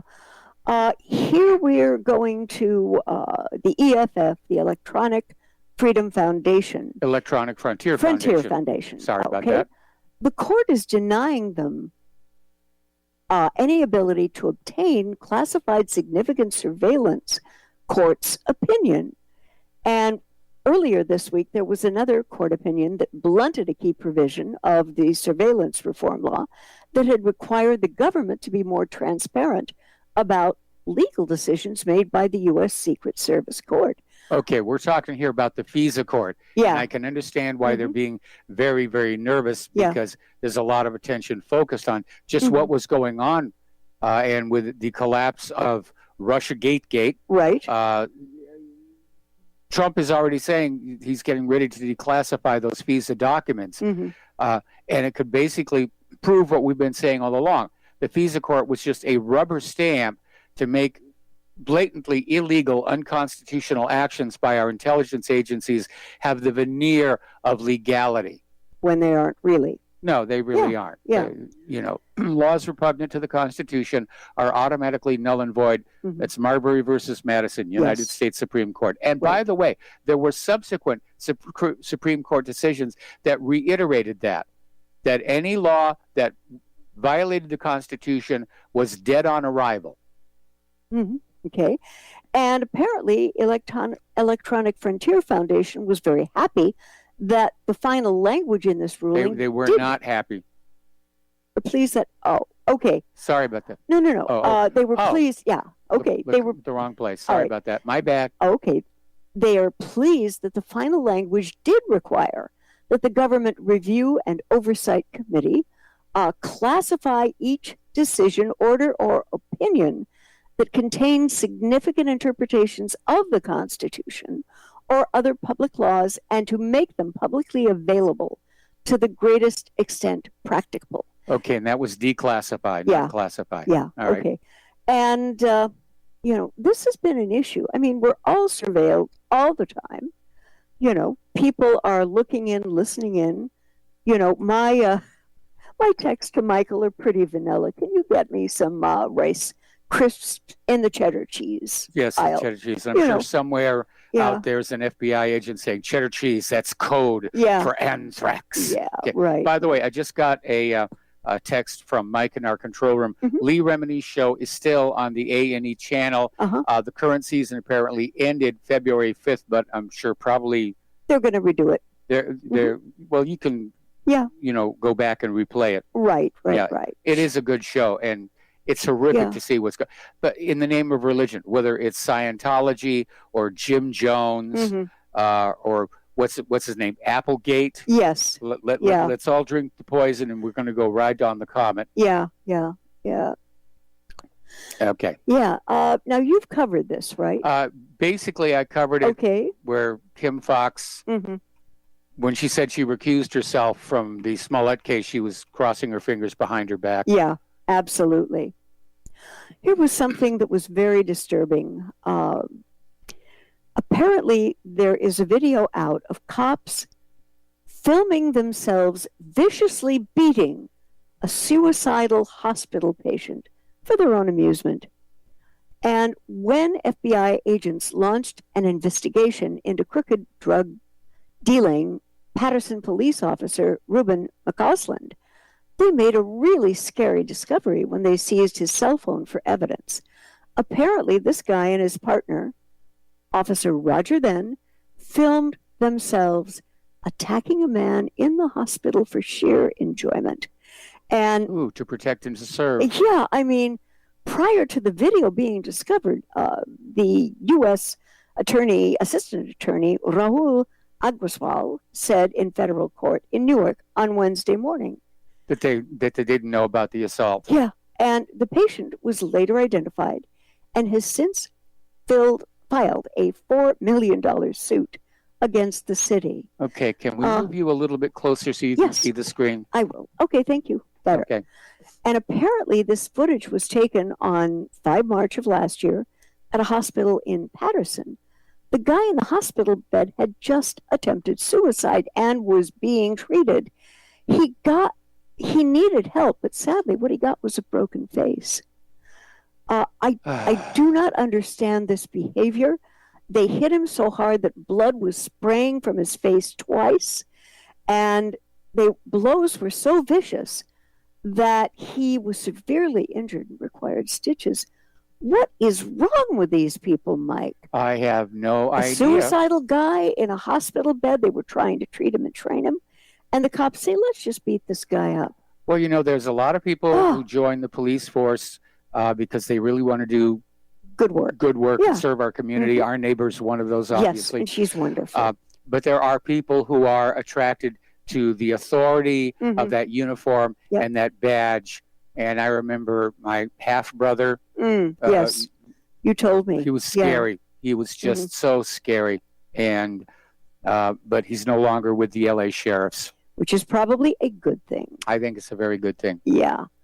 Okay. Okay. Where did you? Oh. Okay. We're having a little bit of mouse conflict here. Okay. Now, one of the things that happened this last week that I thought was interesting, the UN Security Council unanimously passes binding terror financing resolution.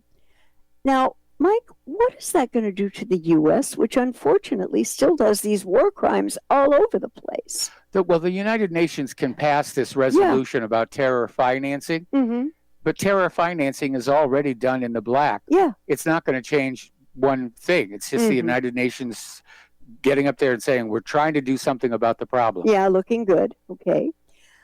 We have another one that's kind of interesting. Apparently, President Trump and his top U.S. military advisors met with Google CEO about concerns that Silicon Valley's AI collaborations in China may benefit the Chinese military. Well, yeah, except right now it looks to me like China is way ahead of us on a lot of stuff. I would say so. Yeah. If anything, I think it would be an opportunity for the United States to gain access to some of their technology. Yeah. And apparently the meeting came after General Joseph Dunford, chairman of the Joint Chiefs, leveled pointed criticism at Google for pursuing technological collaborations with Chinese partners. And this was something that came up in his testimony before the Senate Armed Service Committee on 14 March. The glare was a little harsher, though, when President Trump followed up on Twitter. Google is helping China and their military, but not the U.S. Terrible. Well, see, that's a little disingenuous here. Yeah. Because I'm sure Google would welcome technological partnerships with the United States. Yeah. And this is another case of China is making deals, the U.S. is trying to make war, and they can't catch up, and so we're just going to do the tough act here. Yeah. You follow this. Yeah, we already followed. We got a lot of calls on that one as well. Yes, definitely. And that was about the container ship cruise missile. And apparently Brussels is getting all over itself, and it steps up what it calls war games to get ready for a no-deal Brexit. Now, the EU demands Britain pay £39 billion of a divorce bill if it wants to thrash out a trade deal. Mike, this is the activity of a bully. Yes. And an organization that is completely tone deaf. And we have to take a break for commercials, and we will be right back. And aloha, America. Welcome back to our show here. And apparently over in Gaza, the protests to mark the one-year anniversary of the Great March of Return are actually scheduled for Saturday, not today, which is why we weren't hearing anything about it. But we just saw a crawl on the Fox News channel where everybody is bracing for potential violence. So I'm hoping it's not going to get ugly. But yeah, anyway. And one thing I would like to comment on this, if there's anyone who has family back home in Gaza, okay, and listens to maybe a download of this, about a podcast of this show, please don't bring the children out there. The Israeli snipers are going to go for the kids first. Why? Because when you kill a child, you kill a portion of a country's future. Absolutely. Which is why they, I don't want to see anyone be hit for target practice, and particularly not kids. The Israeli snipers also go after the journalists because they want to limit media coverage. Yep. And they go after the medics. Yes. And there was a T-shirt that was in circulation, and it showed a member of the IDF holding his gun on a pregnant woman, 1 shot, 2 kills. Yeah, that was kind of tacky. I don't know what people are thinking or how. But let's move back here. Russia has ordered a major VPN provider to block banned sites. And this is coming for us from torrentfreak.com. And apparently 10 VPN providers have been ordered by Russian authorities to begin blocking sites present in the country's national blacklist. And these included NordVPN, ExpressVPN, IPVanish, and can we say this? No, we can't say that one. Hi, Mike. You can guess what the was. Hi, my gluteus. Yes, my gluteus, yeah. And TorGuard also received a notification as has pulled its services completely out of Russia immediately. What the Russians have tried to do is to restrict access to content the state finds objectionable. And it's many kinds of sites, pirate platforms, site hosting, extremist content have all been affected. And local ISPs are required by Russian law to block their domains, rendering them inaccessible. But unfortunately, as with the Great Firewall of China, yes, there are plenty of ways to get around this, and that's something that the government of Russia is trying to address. Yep. And in July of 2017, President Putin signed a bill into law aiming to close the loophole. The plan was to prevent citizens from accessing banned sites using VPNs, proxies, Tor, or other anonymizing services. And the threat was really quite elementary. If such services were found to be facilitating access to banned platforms, they too could find themselves on Russia's internet blacklist, known locally as FGIS. Now, some VPN have already pulled out before the legislation is due to take place, but I wonder what kind of an effect that's going to have in the long term.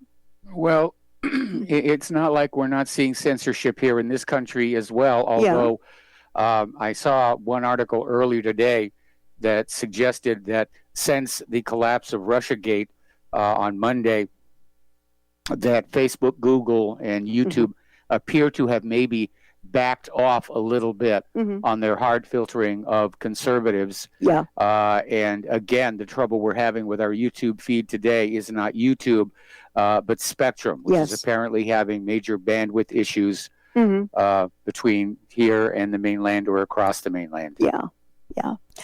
There was another tech article which I really appreciated.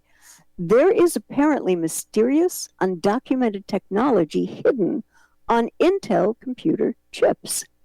Now, chip experts have claimed that the chips which power most of the computers in the world are hiding some sort of mysterious and undocumented technology. And apparently analysts from Positive Technologies alleged that Intel chips and processors contain an enigmatic logic signal analyzer capable of reading almost all data on the computer. Mike, I want your thoughts on this. Well, I mean, theoretically, the CPU of a computer can read all the data on a computer anyway. So I'm not exactly sure what this is. Somebody needs to actually figure out what it's doing. What the effect is, right? Yeah, what it's being used for. But we do know that certainly NSA has been pushing for hardware backdoors in all hardware. This could be it. Yeah. And again, if you want to keep something personal, you got to keep it to yourself here. And I know in these hard economic times, it's kind of hard to do, but you might want to consider like resurrecting an old laptop that doesn't go on the internet. It's air gap is basically what it is. Yeah. All right, we got to take another break for commercials. We have a caller waiting on the line, and we'll be right back. All right. And aloha, America. Welcome back to our show here. And before we go back to the Lady Claire, we have a caller waiting on the line. Tom in Utah. Aloha. Tom, welcome to the show. What's on your mind? Hi, Mike and Claire. Now that we've found out that the Russiagate was simply a projected machination. Yes. And the war against Russia is a fiction. What about the other war that we need to be now refocusing on? And I'm asking Claire as a woman, and I have a sense we need to turn backward to the enemy domestic rather than the enemy foreign. Well, if you're talking about the existing wars, like Yemen, Somalia, and in Afghanistan, they all need to stop. Because from what I have read, in all of these situations, the only lasting solution has to be a negotiated settlement. So Every what one are of you them, thinking? it appears that the war is against the family. And I don't care whether it's that U.S. too. family. Yeah. There's They're the definitely a victims. war on the family. There's definitely open hostility toward white Americans, white heterosexual males especially. We're at it's everybody just seems to be turned against everybody right now, and it's hard to imagine any place on Earth where there's some kind of peace and calm, outside of our little place here. Mm-hmm. And I think that the issue about families, and I think good families create a good opportunity for any country to grow and do well. But there are several components that need to happen. First is love. Second is structure. Third, extended family, however that shakes out. The Ohana. Yeah, and fourth, giving kids a reason to dream, and that those dreams just may come true. I think those are all important. That's an important one. Well, Yeah. add to that, we have to have an economy where only one of the parents has to work, and the other parent can be there to take care of the kids. Yeah. In today's economy, the vast majority of households, both parents are having to work, which means the kids are being raised by their government indoctrination centers and by what they see on television. And that may be something that the deep state thinks is more useful to them, not letting the kids get bad ideas about things like patriotism from the parents. But right now, what's really hardest for young people coming up is they don't see that they've got a chance at a brighter future. And so why would they be motivated to study hard as opposed to simply cheating their way through? And that's another bad aspect of this cheating scandal. Students who are not from rich families, they're just going to say, why should I bother studying hard to get into college, when some rich family's just going to bribe their kid in ahead of me? By the that's way, being really a college, sad. Being Go a ahead, college Tom. graduate, I came to realize that most of what I was taught, what I was spoon-fed in college, was nonsense. Yes. Yeah. I went through the same experience. I didn't actually finish college. I quit in my senior year over a minor disagreement with the school's theater department. That left you with at least a little bit of untainted cerebral tissue. Thank goodness you quit. Thank you, Tom. Anyway, my concern has been all along, all through this garbage that has been out there. You and I, we've all known that this was a fiction. But in the background, I see the damage being done to our children, grandchildren, great-grandchildren. Yes. I'm 80. Yes. So my primary concern now is what are my grandkids going to have as a future for them if we do not clean up the crap that's occurring right now. And I'm so grateful to the fact that this whole Russiagate has been exposed for the fraud that it is. Oh, yes. Yeah. We agree totally. Now I'm hoping we can spend energy on fixing the real problems, which are right at our doorstep. Yep. I agree. Well, Anyway, that mechanism that created and promoted that Russiagate hoax, that is the enemy at the doorstep. And we have got to go after them because they're going to come after us. That corporate media, they have been humiliated. They've been disgraced. They're looking on the independent media. They only hated us before. Now they see us as a mortal enemy. And so it's going to get really ugly in the very near future. Well, I'm hoping we can prevail because our kids are depending on us. They don't know it, but they are dependent upon our success. Yes, absolutely, and in every way. All right. Well, Tom, thank you very much for the phone call. We're going to let you go. And Lady Claire, what's your next story? Well, this was a little odd and rather unusual, But the State Department has issued a rare call for a probe after Saudis bombed a Yemen hospital. And the U.S., with a straight face, is making the statement it wants all sides to take steps to protect civilians. How in the name of heaven can they say that's this? Four Pinocchios right there. Oh, man. I mean, basically, the State Department could issue the call, but what they're saying is they're going to let Saudi Arabia investigate what happened. Yeah, which means there'll be no results. Yeah. I mean, these people have been shelling schools, they've been shelling hospitals, universities, markets, et cetera, with impunity. And that President Trump thought it was a good idea to double down on assisting the Saudis in Yemen. Mike, it terrifies me. But again, you need to understand what's really going on in Yemen. This is not a Saudi war. Oh, no. Saudis are the proxies for the United States. Right.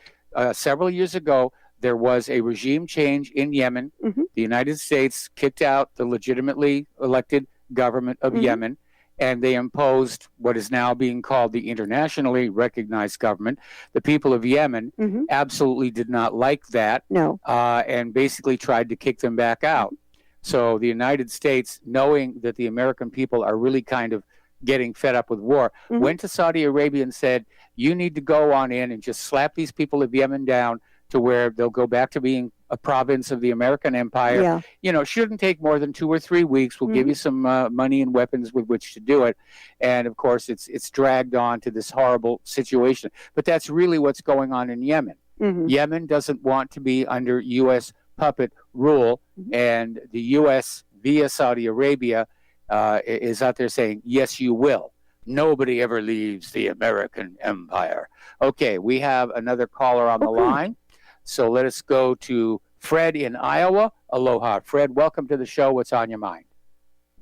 Yeah, hi, Claire, Lady Claire. Yes. I'm really happy to hear you when you talk. Thank you. Helps a lot. I'm going to sound a little bit like on the morbid side, but as you were speaking of Israel, you know, the genocide, and that's what it is, the genocide to this Palestinian is horrid. But I hear you. Okay, but get to the bottom of it, and then this is this. All right, our government, United States, invades all these countries, kills, slaughters, tortures, and maims women and children, and then imposes a dictator and then takes their natural resources, mainly oil.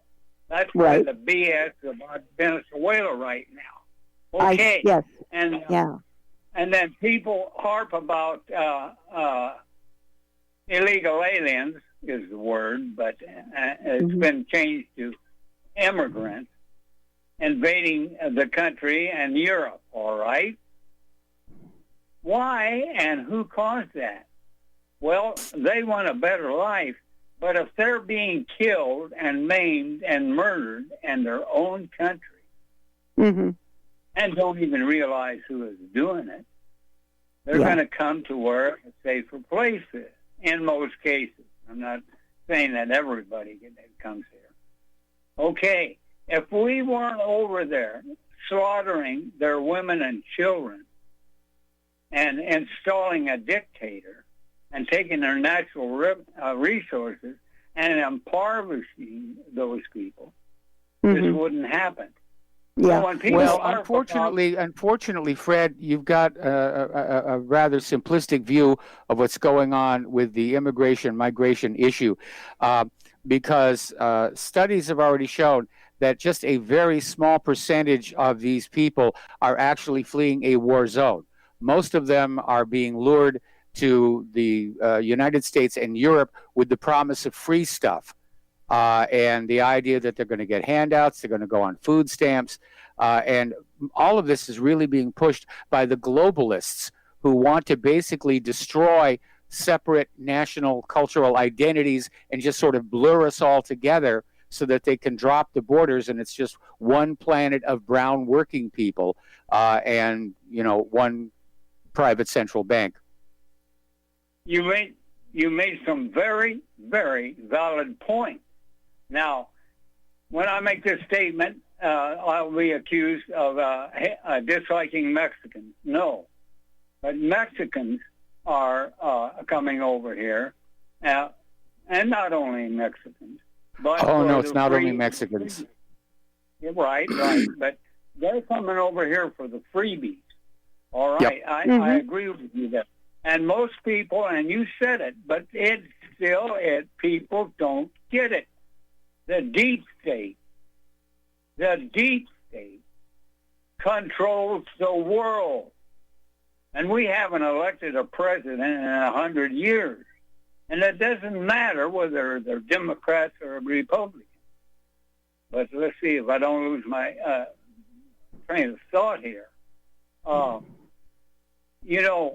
It sounds like that I'm really coming on with, people just don't realize, and they won't face it, that how evil man can be.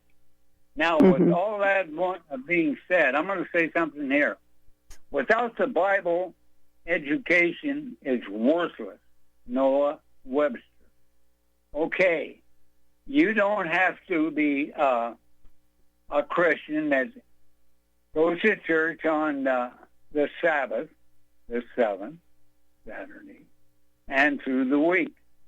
But it's how you conduct yourself and treat your fellow man. And when you have a foundation in the Bible, then you can stand up and to fear and misery. And then you can have compassion for people. You lose your fear.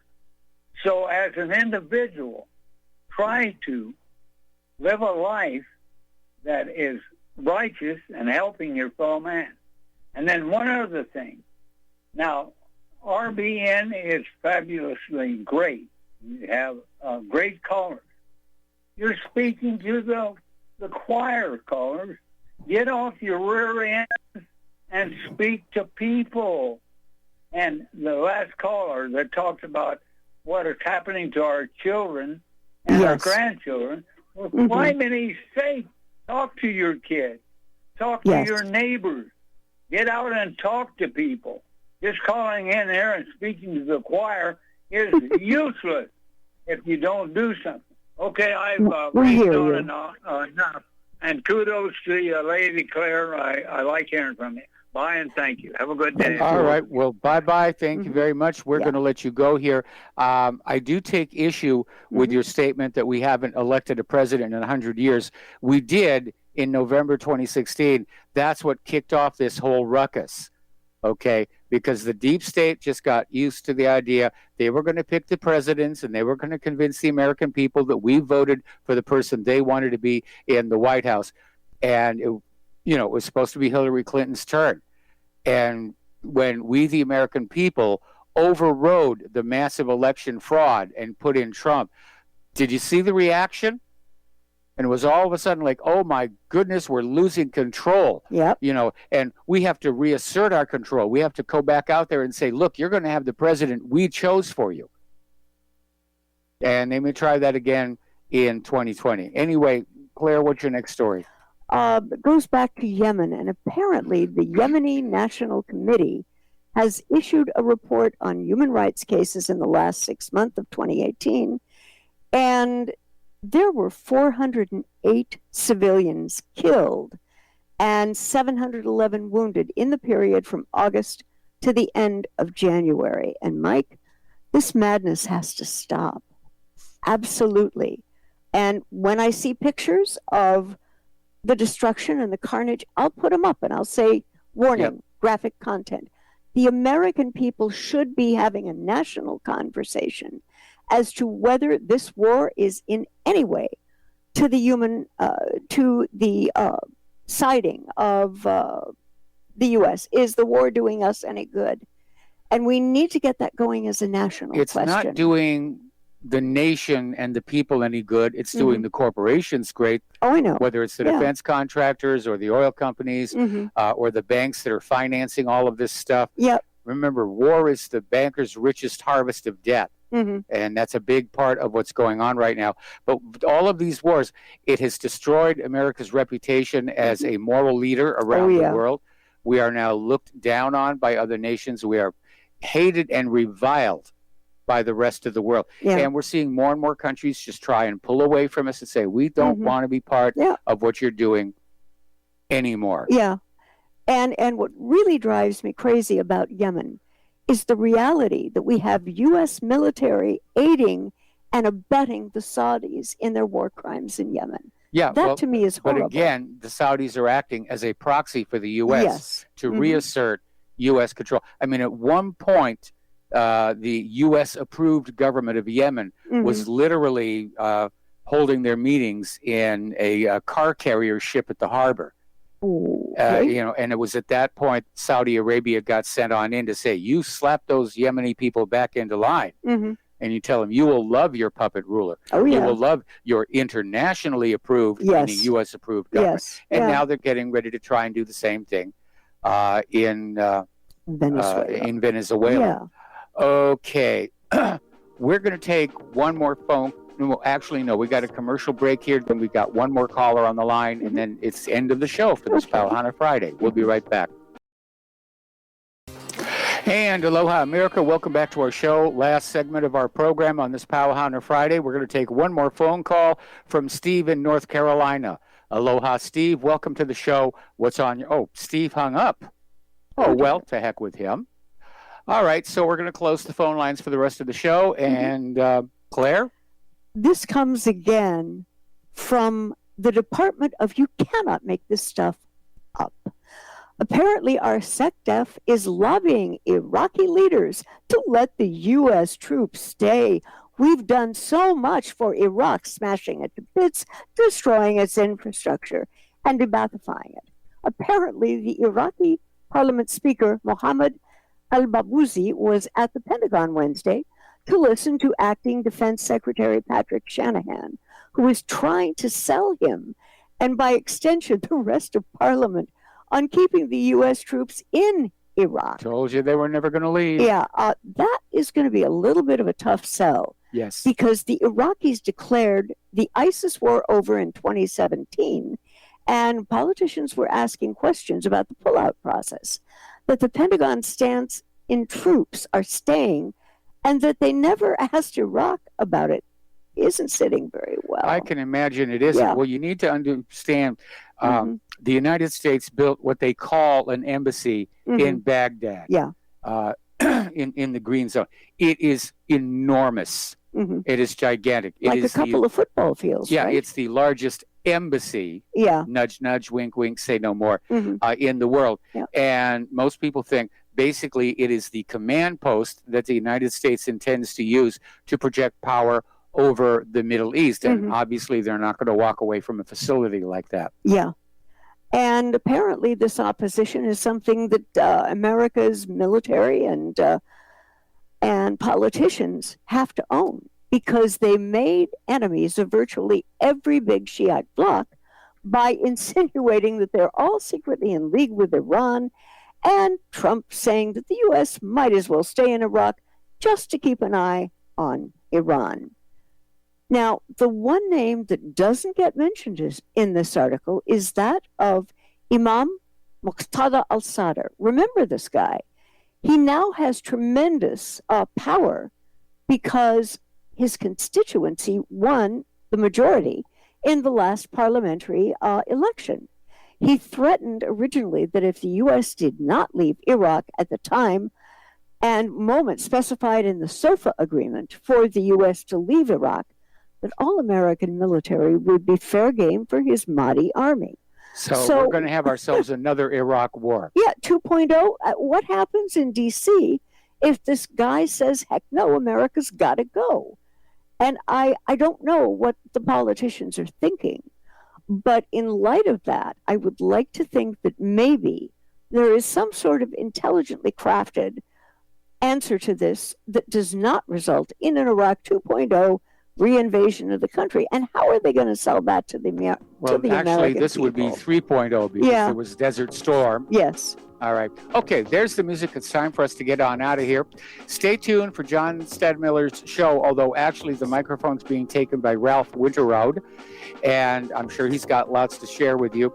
Please take what you learn here, share it with everybody that you know, use email, paper mail, face-to-face. As that caller said, go out and start talking to people. Yeah. We need to evangelize and reach out to people who probably now they're waking up after the collapse of Russiagate. So now's our opportunity to go on out and educate them. Have yourselves a really good weekend. We'll be back Monday. Aloha, America.